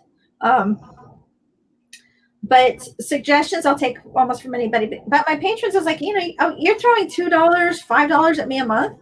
You have a suggestion, I'll go over here. You have a request, I'll get to it when I can get to it. You Mhm. have an idea, I'll get to it when I can get to it. But yeah, absolutely, you guys get first dibs. Here, I'm going to go ahead and throw this. When I first started, I only had like two or three. And I was just like, you know what? I'll give you guys a free sketch, just because it's helping me Mhm. practice. Yeah. And, you know, you're helping me with some money. So it's nice. It's a nice give and take. And but as I started getting a couple more people, my time started getting smaller, and smaller for these type of things. So that's when I had to start doing the little, like, okay, let's just do a little freebie giveaway, so that way it's a little bit more fair. Yeah. And I add, if somebody is one of my patrons, I take the little tier, the cost of whatever tier they are, say that they're a $5 tier or a $10 tier. I was like, you know what, if you commission me, I will take that. I'll discount whatever you're giving me off of the commission as well. I mean, because you've already kind of given me that. Mhm. Hey, it's your birthday. Oh, hey, you need a favor? Here, my commission lists are always open. Hey, let me do this for you for like $1. Let me give this for $3. Mhm. Whatever you need, because again, it is that kind of networking, and their support and their encouragement is just astronomical. Instead of sitting there just like, hey, does anybody really like my stuff? Mhm. They come and they go. As the economy and the state of the world as it is, I can't be upset, because even I've had to sit there and cut little pennies on people that I was supporting. Like, hey, I'll be back when I'm making just a little bit more. And a lot of the money that I'm getting from my Patreon, I go and buy either classes or tutorials or how to watch speed painting or streaming or whatever, or Mhm. I'm paying for other sites to help me kind of keep things afloat. to help with the art. So everything that I get from them goes right back into making sure that I improve to give them even better stuff. Yeah, self-education. Right. Yeah, Definitely. I think that it's really undervalued Mm-hmm. with professional artists. You know, even the really really good ones. Mm-hmm. I think the really good ones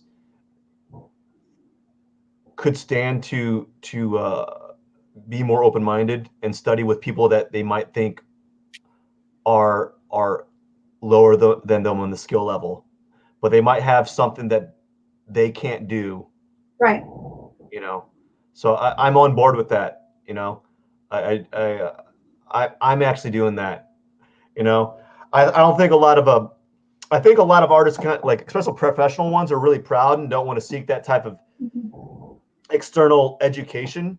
But you Mm-hmm. know, I think it's necessary. I'm blurring out right now. Yeah, just a little bit. Blurring out. What's happening? There we go. But yeah, so you're really man, I might need to reevaluate jumping on that Patreon and getting that up. You know, even as a just a basic form, because Yeah. I've had some ideas. I just again, I probably, as I said, even though I'm kind of not fearful, I'm Mm-hmm. kind of fearful to start that. So you're putting some good input there that I never considered. So that's interesting. You know, thank you. No, no problem. I know that Patreon can be a little intimidating at first because again, you see like what do I do? What can I do?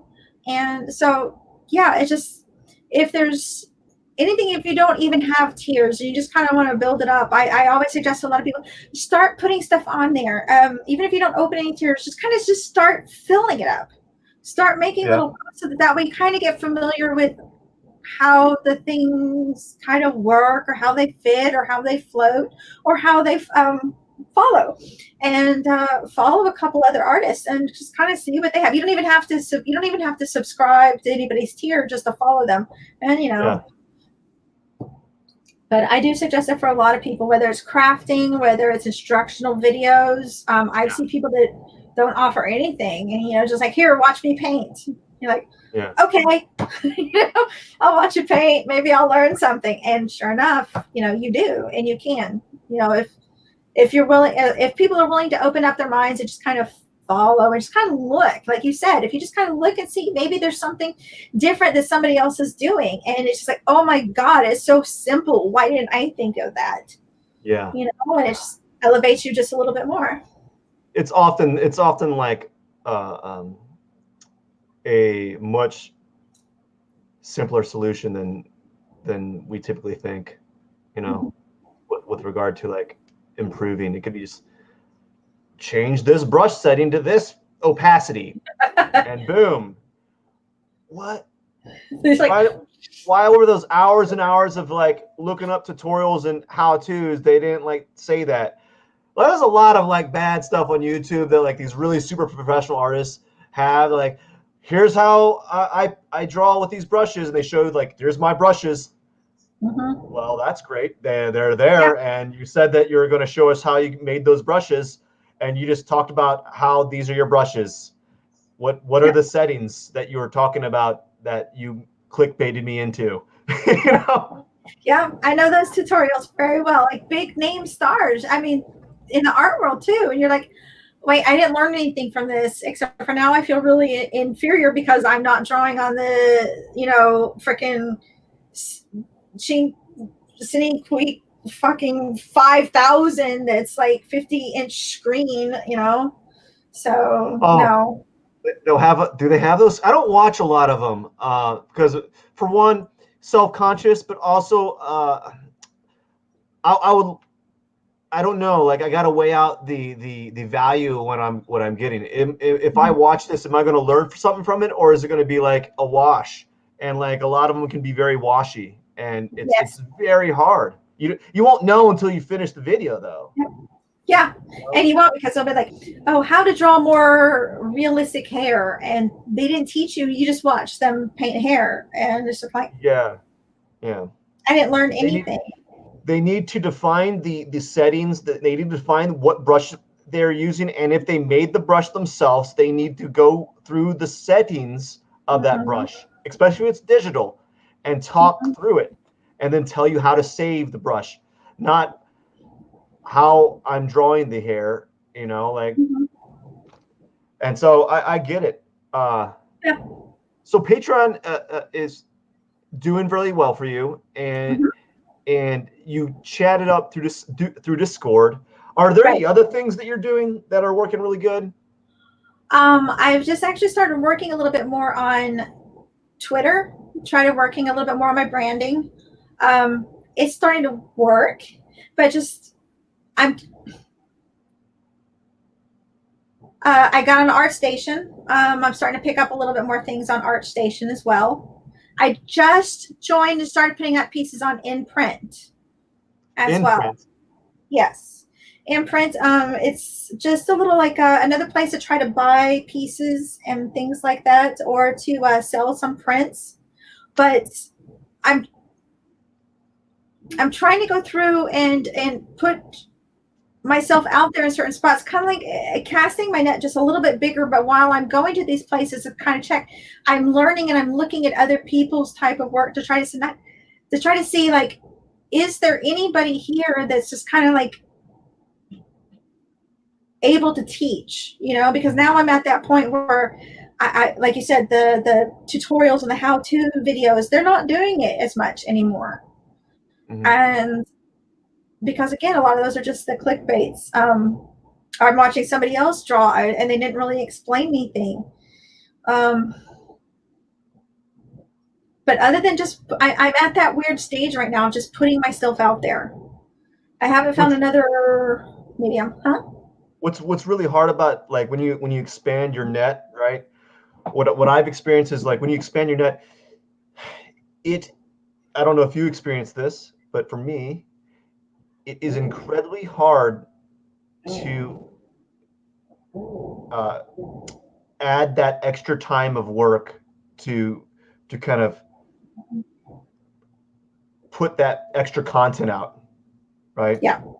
It's very difficult. Like, I that's the thing. It's very hard. Like, oh, I'm on all this. I'm on all of them. Like, but I only really focus on these three. These other ones, I Mhm. might get to them once a month. It's very hard. Like, so do you have anything to say? Like, how do you work with that? What do you do? Is there anything that you can kind of divulge or explain to people that are watching that might be interested in that? Like, is it time Um, management, or is it just like luck? I don't know. there is an incredible amount of luck that's involved with being in the right place at the right time in the right type of social media, because and it's been a hard pill for me to swallow too, because I will put out a piece that I just worked like so hard on, and I think it's a great piece, and then I'll see somebody that also worked hard on their piece, and they put it out like a minute before me or a minute after me. I'm just exaggerating, and my piece is just nowhere to be seen, and their Yeah, piece is taken off. So yeah. that's where some of that, like, sometimes it has to be seen by the right person that just happens to be looking at it at that right moment, and that we shouldn't beat ourselves up because our piece didn't get as popular as the person that was right behind us. Hmm. um, it's not personal, but Yeah, if that there is a rotation as far as like putting work on Twitter, because Twitter is such a fast moving machine that yeah, you almost have to kind of always be active. Algorithms are absolutely bullshit. There's no way to understand them, whether it's Twitter, whether it's Instagram, whether it's Tumblr, DeviantArt, any of those. It's almost impossible to guess when you're going to have that right moment.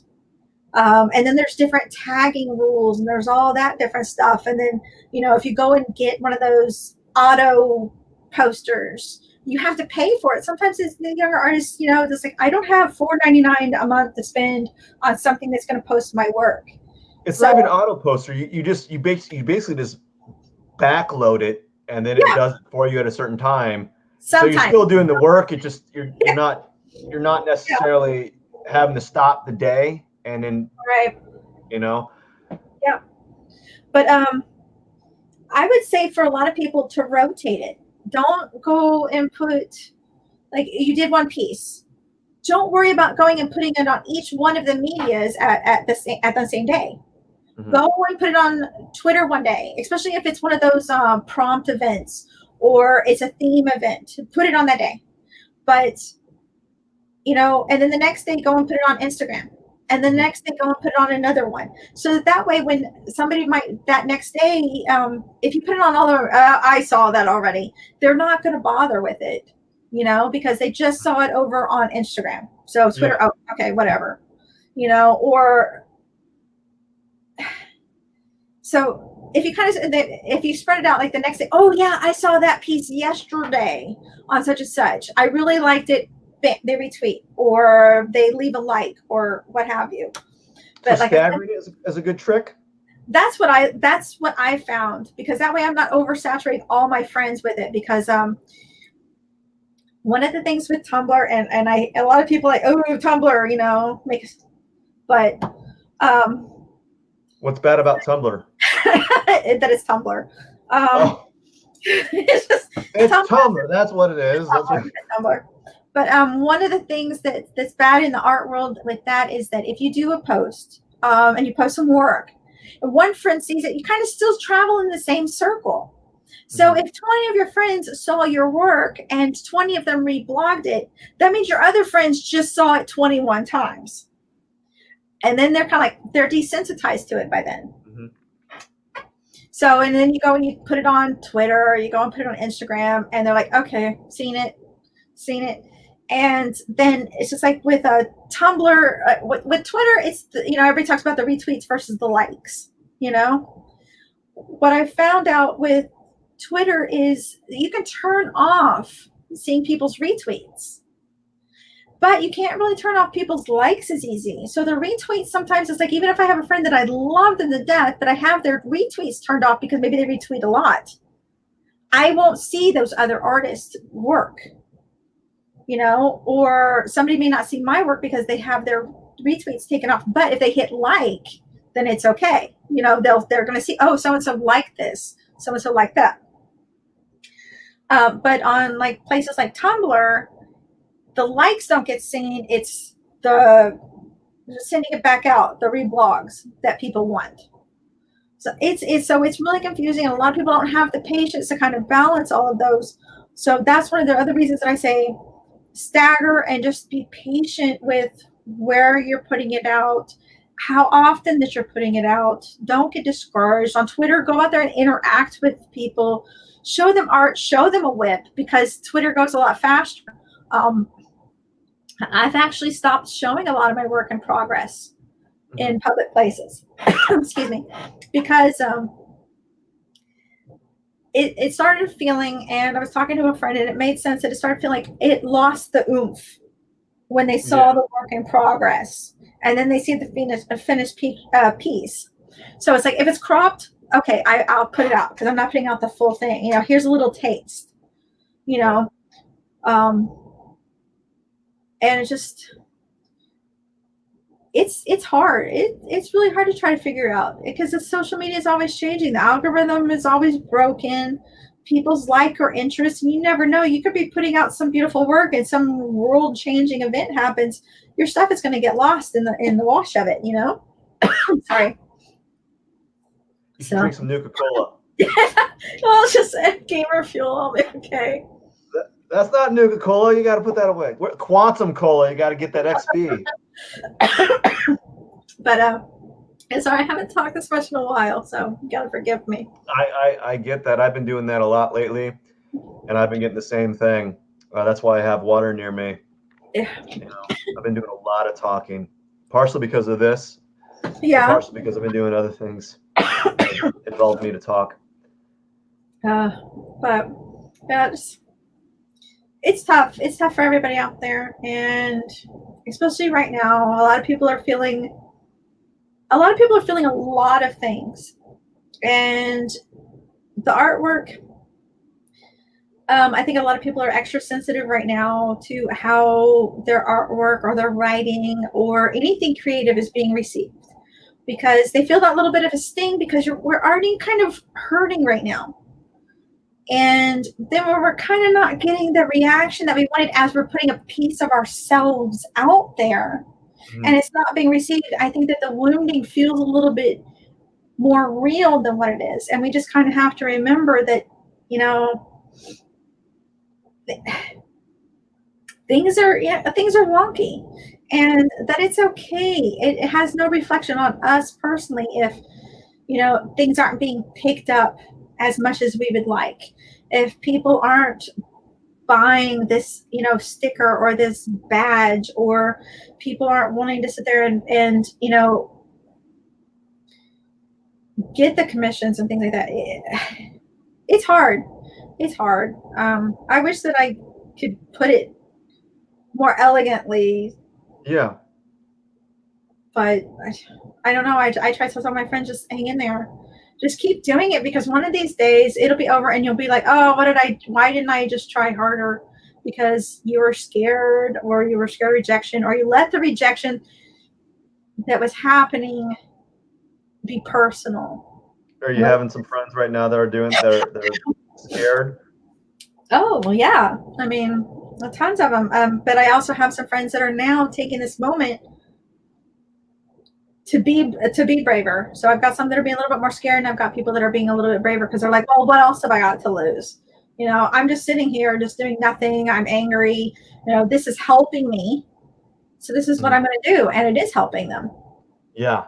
So, and I'm like, I think yeah, people should go about that mentality a little bit more. Is what do you have to lose? And the reality of it is, all you have to lose is time in the end. And it depends on how you value your time and how you what you think it's worth to you. Like, yeah, if you can't be really upset if you decide to spend that time on a Netflix binge watch to finish the season of Umbrella Academy, you know, and then when you you could have been doing that story that you wanted to write, or doing that drawing that you wanted, and then saying there's tomorrow. I remember this phrase from Rocky, where the other guy's like, I don't remember his name. Apollo. Was it Apollo? He was like, there is no tomorrow.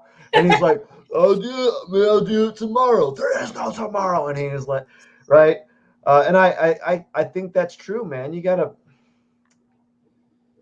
kind of, when you're making art, you gotta think of it that way. You know, you don't know what's going to happen. And you gotta kind of put your foot forward one mark at a time. And then if you're doing it for you, you can't be upset. You know, you have nothing to lose if you're doing everything for you. And that's what I try to tell people: just draw for you, write for you, because nobody else is going to. And you can't disappoint yourself. If you didn't finish it, you only have yourself to blame. You know, you can make excuses. You can justify it even. Well, you know what? I didn't feel good. I am. Last week, well, there was a little bit of time back when I screwed up my wrist, because I was drawing so much. I was drawing and gaming and drawing and gaming and drawing and gaming that for the first time ever, I had carpal tunnel. Oh, wow. I never had that before. And everything just hurt, and I had to have a brace for it. And I was just like, I was miserable because I couldn't draw. And of course, all these ideas going on in my head. I have to draw, I have to draw, I have to draw. So I had to take that break. It put me behind schedule. And I of course let my people, you know, everybody knows, like, hey guys, sorry, this is going on. I can't hold my tablet. I can't hold my stylus. Yeah. You know, they're like, please, no, it's okay. It's okay. And there are those days where even in art or writing or music or anything, you can't be mad at those mental health days that you need to take. You know, yes, tomorrow may not come, but you don't need to make yourself sick to where several tomorrows won't come. Because you will have burnout. You will. Because especially right now, it's like I'm at home. I work at home. I do my art at home. While everybody else is like, oh, well, oh, you work from home, you should have all these hours. No, you don't have all the hours when you work at home with art. It's not like all of a sudden you can just like, oh, 9 to 5, I'm done. Because during that 9 to 5, there could be other things that you have to do in the house. There's still regular other little chores that you got to do. You have your daily interruptions. You have your phone. If you have family, that's a whole other thing, you Yeah. know? So, and then people are like, oh, and then I actually did have somebody once that was just like, oh, well, you're an artist. It's like, well, aren't you off work like everybody else because of COVID? I'm like, if you work at home, you're still at home. You don't have an excuse to not work. So Hmm. it's not like I'm getting time off. Now I just have, my loved ones with me, and I'm trying to just, shut myself, out of everything. And so, of course, aggravation, I feel like I'm being mean to them. Trying to sit there and seclude myself, squirrel myself away so I could draw, but they're not used to being at home, and I'm not used to them being at home, where people get sick, and they don't understand how that impacts some of, at home artists. Yeah. Because I mean, who can afford a studio to go by yourself and lock yourself away for a couple hours a day just to work uninterrupted? And by that, I mean sitting there wondering, looking at your blank paper, what are you going to draw? What are you going to draw for the day? But it's so mental health. But again, the whole, you never know about the next day. You never know what's going to hold you up. It's Yeah. like, oh, do I need to finish this piece? And then you start stressing about deadlines, and then it can snowball. It really can. It can really snowball. Have you had that recently? Any like stress about deadlines? Any snowball effects? Oh, oh yeah, I definitely. I've got these pieces. While I have everybody that's really, understanding, and I'm sending them proofs and things like that. I have until the 5th to finish off my posts to send to my patrons. So I've got that. So I need to work on a newsletter. Last month was Art Fight. So there was almost a piece every day. And before that, there was Beach episodes. So there were pieces on top of commissions on top of my Patreon. Which beach episode and Um, art fight? okay. Is it Go ahead. did I say it right? Beach episode Yeah, Beach and episode art actually fight. started out. Yeah, Beach episode started out as a kind of a gag between a couple friends of mine, and now it's actually turned in. This was our third year or second year. Well, anyway, we had this was our third year where you could just draw anything with a beach, and I give away a free background. It's all month long. People just draw whatever has to do with the beach, and if they just label it #beach episode, we would reblog it, we'd retweet it, we'd share it, just kind of help promoting other artists because they were doing this one thing. It could be writing, photography, whatever they wanted. Art Fight is actually run by a group of individuals, and they've been doing it for several years, to where everybody kind of signs up, and you go onto their site, and you get assigned to teams. This year it was sugar versus spice. So you could go over here and your friends could go over here, and you would draw art for each other. And the art would be worth points. And the team at the end of the month that had the most points won. So it was a free way to sit there and find new artists, new characters, new stories. And people would just draw free art for each other back and forth. All sorts of different levels. You'd have some pro levels too. You'd have like people that are maybe like 12 years old drawing little things. People that had no skill were out there trying their hardest, or not no skill, please. People with new skill, new artists that maybe had low confidence or whatever, they would go out there and they would try their hardest to for their friends and just people that they never met before.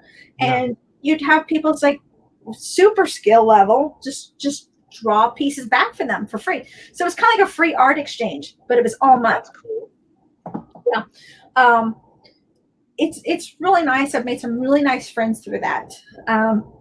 So that was another thing, because if somebody attacked you, you wanted revenge. So you had to draw something back for them, and you only had the month to do it. So I had that with other commissions, with the comic, with doing some promo for my buddy Doug at Five No Creation. I don't know if you saw my power armor suits that I had done for a client a while back. I'm sorry. But I've been trying to help with some of their charity work that they were doing for the brush fires in Australia. So that was another time sensitive thing that we had to do for that. And so, those kind of deadlines, because you want to go out there, you want to help, and you've got these other, little things going on. You got the side things, you want to help support the community, and then you've got your other obligations. So those kind of deadlines kind of get to me pretty bad, but I try to power through them the best that I can, even if it is kind of daunting, but it's worth it. It's worth it in the end for everybody. So, I love all the people that I work for. So I want to keep working for them. Yeah. It's, I wish I could be a little bit more charitable. I was for a while. I was given a certain amount of my monthly earnings towards a lot of art galleries and a lot of art therapy institutions that I was really that I knew the individuals, and they're really passionate. I know that they're doing great work. And I just wish I could provide more. I had to stop. I might start back up pretty soon because things are looking a little bit better. But it's always good to do that. And but there's also that caveat where like you can get that exposure, right? All those charities that want all that free stuff from you. Mm-hmm. Like you got to weigh it out, Yep. You do. And I mean, as long as like I said, I've been fortunate with the couple that I have been working with that they've understood, and they give me plenty of notice, and they give me plenty of like there's well-established boundaries as far as things with time and what they're expecting and things like that. And they've treated me well through it all, plus reimbursed me for whatever I needed. So that's been really good. Or I've told them, it's like, hey, just take my money. You don't have, they're like, hey, you want to, would you like to be paid? I'd like to hire you. Would you do a commission for this charity thing? And I'm like, hey, don't worry about it. Donate my money for me to this cause. Mm-hmm. That's fine. So, or I'm like, or half of it, or whatever you need. It's just like, I'm not worried about that because I've worked with them before where they've just been like, okay, well, do you want this? Do you want that? And I'm like, I understand, you guys haven't been like shamsters with this. This is good. What do they have? Like, have they offered you? Like, do you want this? Do you want that? Was it like money, or is it like mostly money. They wanted to pay me, and I'm like, no, just go ahead and keep it. Just, hey, send me a copy of the magazine. Oh, well, I was going to send you a copy of the magazine anyway. I'm like, oh, well, okay, fine. Instead of like, just like, well, just take my money. And they're like, no, you take our money. And I'm like, hey, it's going to a charity. And they're like, oh, we'll go and donate to, the charity near you. And I'm like, okay, fine. I'm going to go and donate what I would have given you to a charity local. So I've done that before for them. Oh, I've been like, I'd like a really nice drawing tablet. Yeah. What's the most expensive tablet out there right now? I don't know. But of course there are different ones. But actually, the one that I have actually is a gift. My tablet was a gift. It was donated to me. Awesome. So I very much understand my how important that could be. So yeah, well, I would love another tablet. This one now, even though it's not perfect anymore, it's got a little crack on it. It's got character now, and I won't trade it for anything. I just won't, because without one person's, just, hey, would you like this? Because I see you doing this. I was drawing with a mouse. And I was drawing all these little crazy little cartoons for my friends. And they're like, I'm not using this anymore. Do you want this? I'm like, oh my God, yes. But how much? No, just take it. Just take it. It's a gift. It's a donation. Just do good things with it. And so ever since then, I've always kind of felt like I want to pay it forward with some other people that I've seen do it to mice. I try to enter those little contests. Sometimes where I'll see like, hey, I'm giving away my old iPad Pro, or I'm giving away this tablet. I will try to win those, and I will even go tell my friends, it's like, hey, go and enter this. I know you need a tablet. If I win, I'll give it to you. Just because. Unfortunately, I don't win too many of those, but. You've won some? I have one or two, and I have given my an address to a friend that was in need, that was either drawing with a mouse or didn't even have any kind of digital. They were just drawing on lined paper. I'm like, here, take this tablet. I want this tablet. I want them to have it. Just send it to them. So you've won more than one. Yeah, little tablets, nothing brand new, nothing even super, but I if mean, it yeah, else. you've won a tablet or two. Yeah, little used tablets or giveaway tablets. Yeah. Was it better than the one that you have currently? It was newer, Newer? but no, nothing is better than mine because it's mine. Yes. Yeah. So you were drawing with a mouse. Yeah. How'd that work? Like, like how?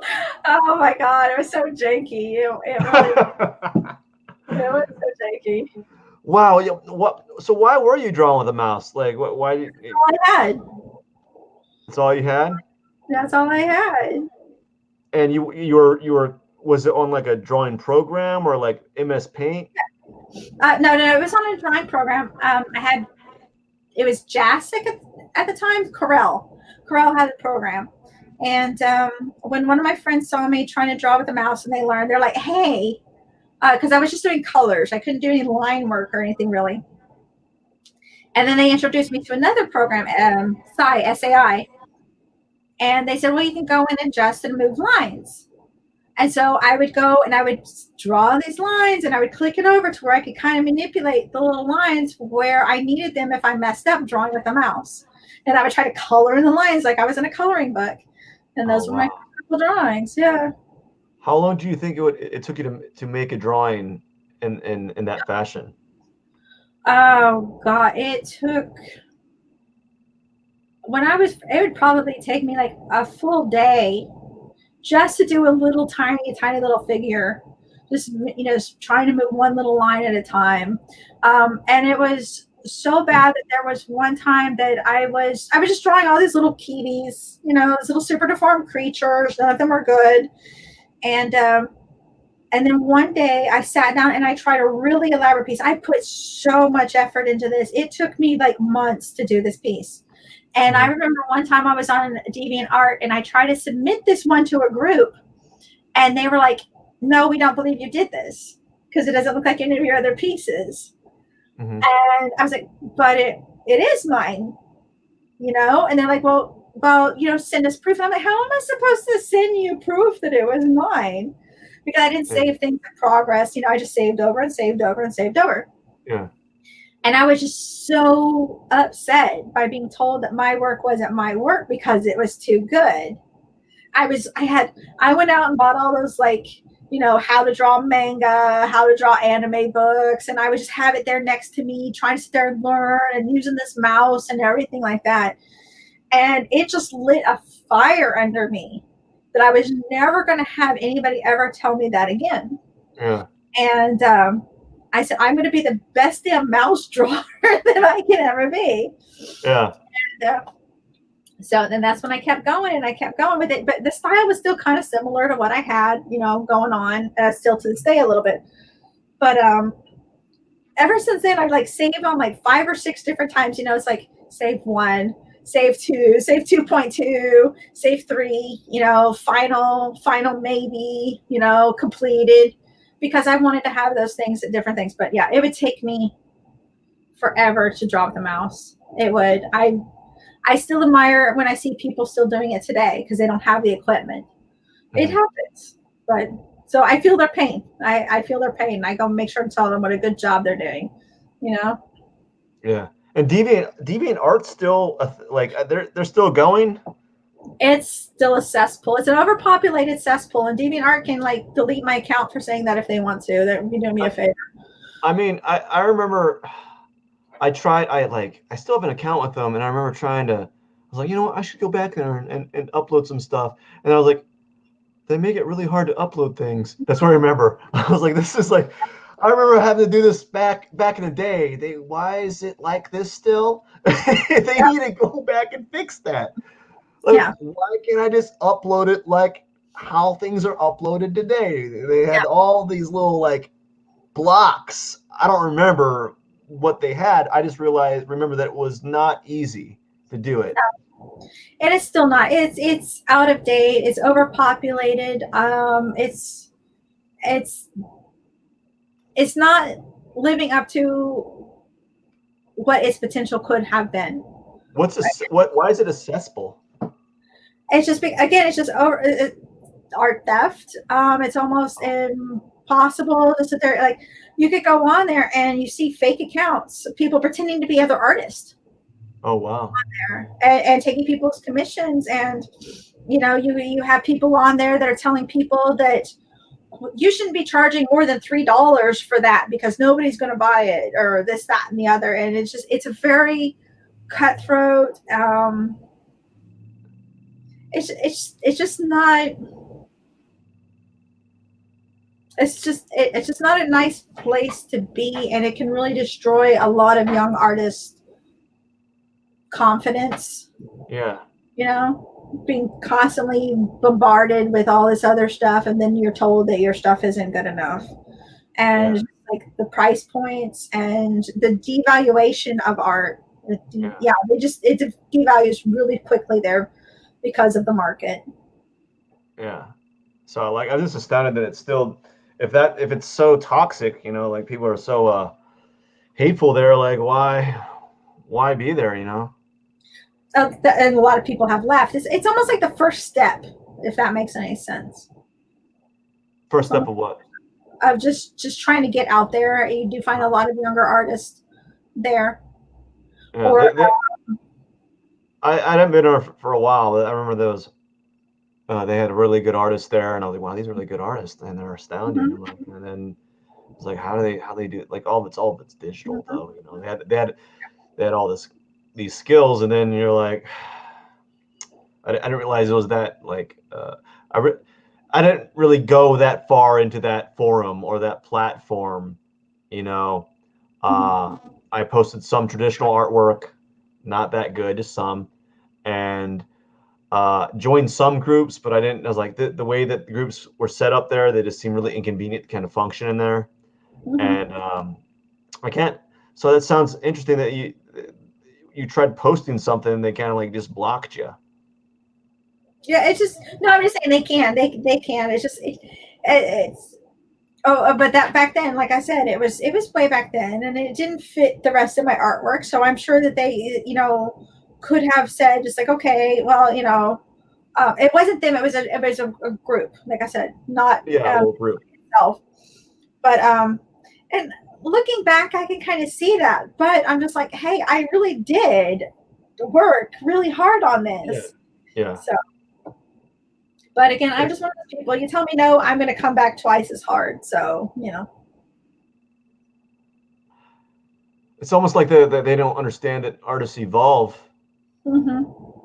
And aesthetic changes. Yeah. And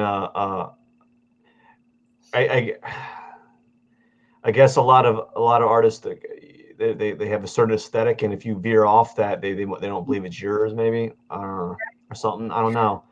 That happens a lot in a lot of different places. That really does. And I mean, I've seen it happen to other folks that their style has changed too much, or maybe they were gone for a little bit and then they came back. But I mean, it does happen. I can go and look at some of my earlier work, and I'm like, ooh, like no.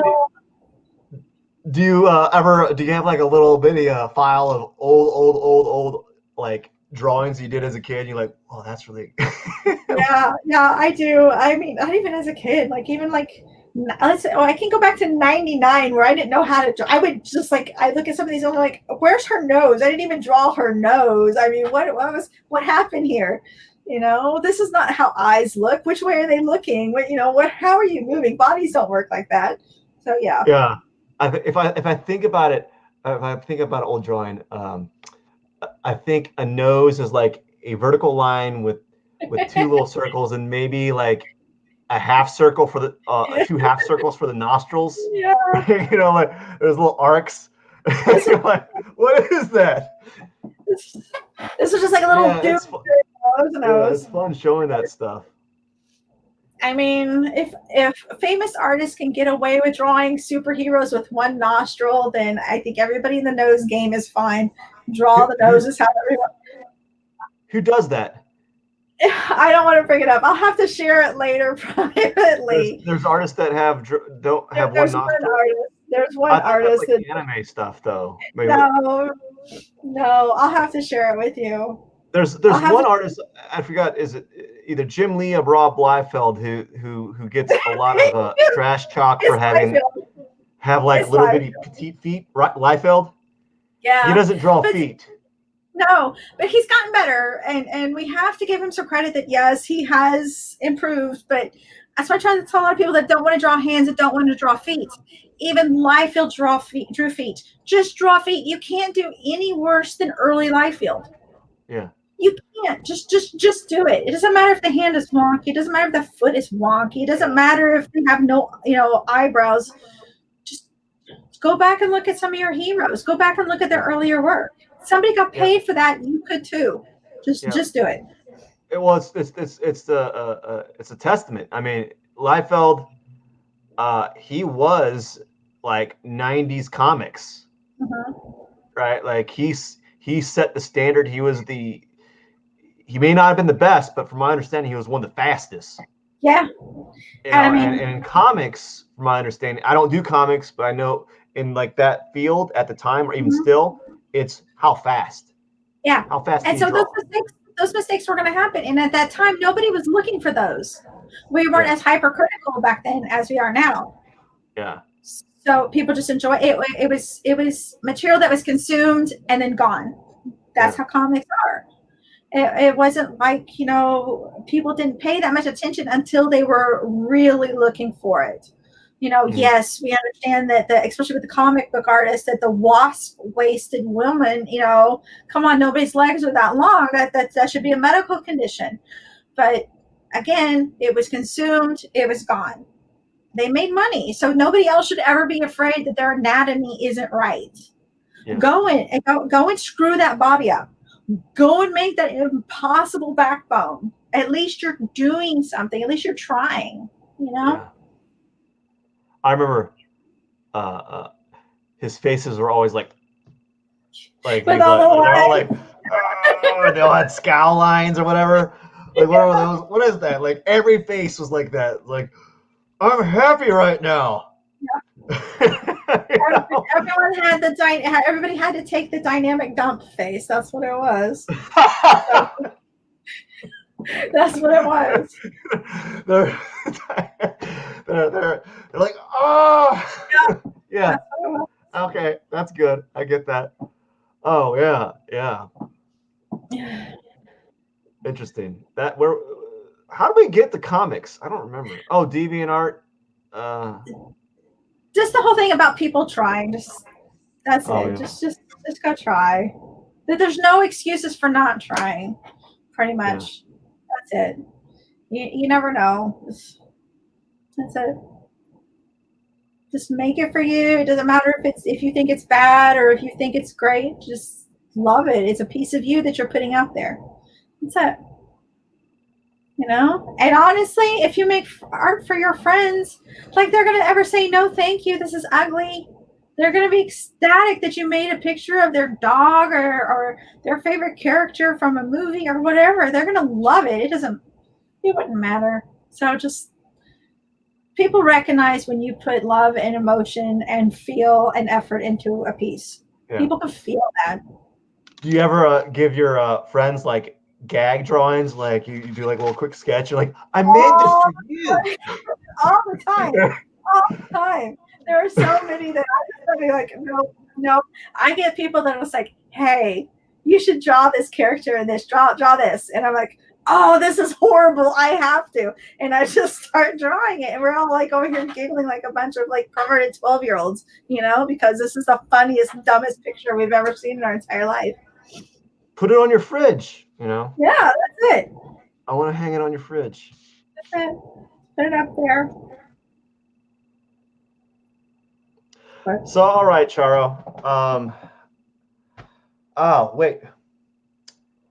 I think we're getting close to the end. It feels like it, doesn't it? Yeah, it does. I know. Yeah. I was telling you at the beginning, I was like, I want to get Joe Rogan type hours in. and Oh, we got close. We got like halfway there.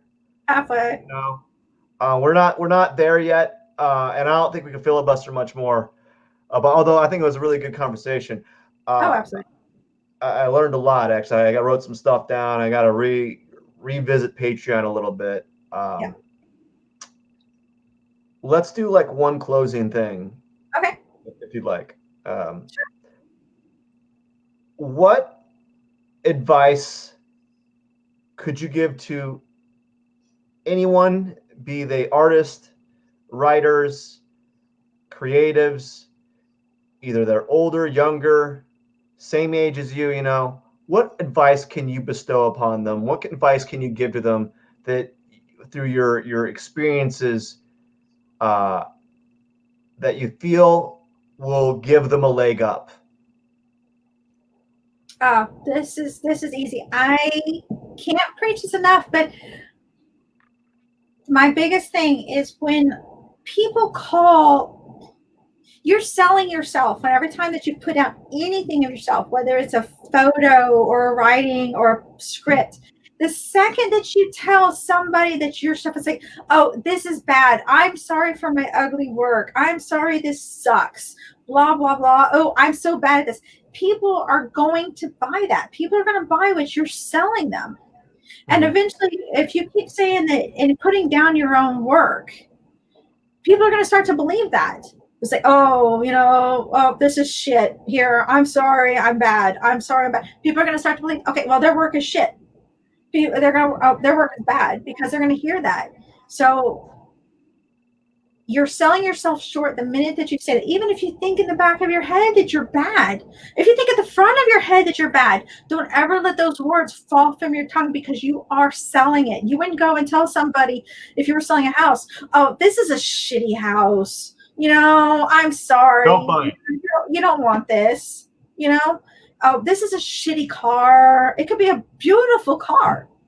But the second that you start telling people and pointing out all the problems with it, they're not going to want it. Mm-hmm. And they're not going to come back to you because they're going to think that you're going to sell them another shit car. Mm-hmm. Fake it. Just remember that. Don't point out the shortcomings. Like we were talking earlier. Who cares if that one character's leg isn't the same length as another? As the other leg. They're not going to notice that. Mm-hmm. Don't point it out. If they notice it after you've it's like people won't see those things until you point them out. Mm-hmm. And that's where I think a lot of people fall short. And then they also start to believe in their own words. They start to buy their own words. The other person's buying, oh, this is a crap drawing. I don't want it. Oh, all I do is put out crap. It's a self-fulfilling prophecy, Mm-hmm. And that's how a lot of people, yes, we're all going to make mistakes. No, our work is never going to be the level that we want it. And that's good. It should never be that level. We should always be reaching for the next level. We should always be trying to elevate what we know. We should never become complacent.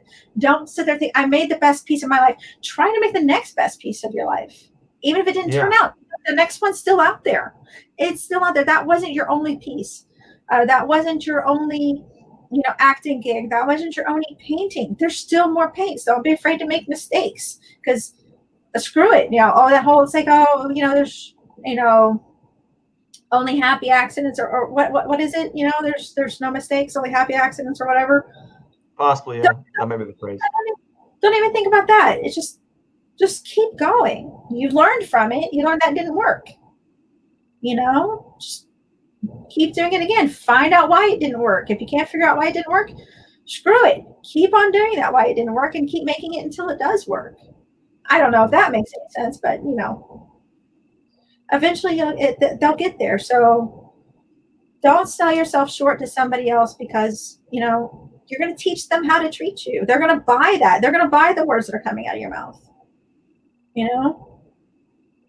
That's my biggest piece for anybody.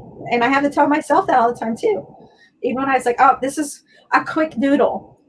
I should stop saying that. I should stop saying, oh, this is a quick doodle. Here's my quick doodle. Here's my crappy doodle. No.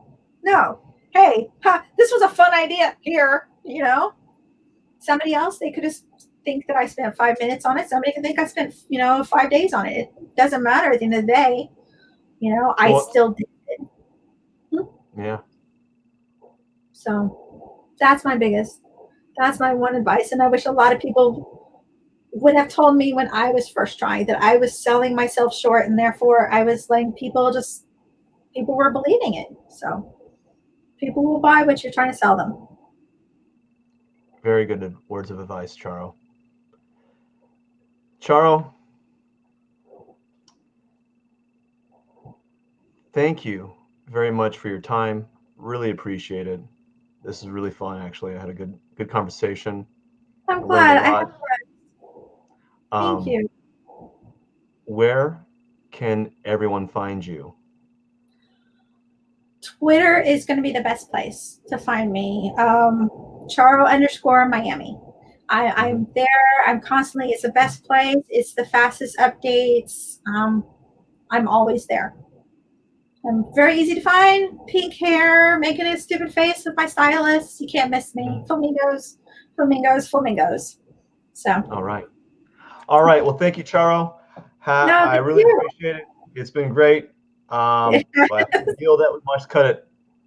Right? Yep. All right. All Bye. right.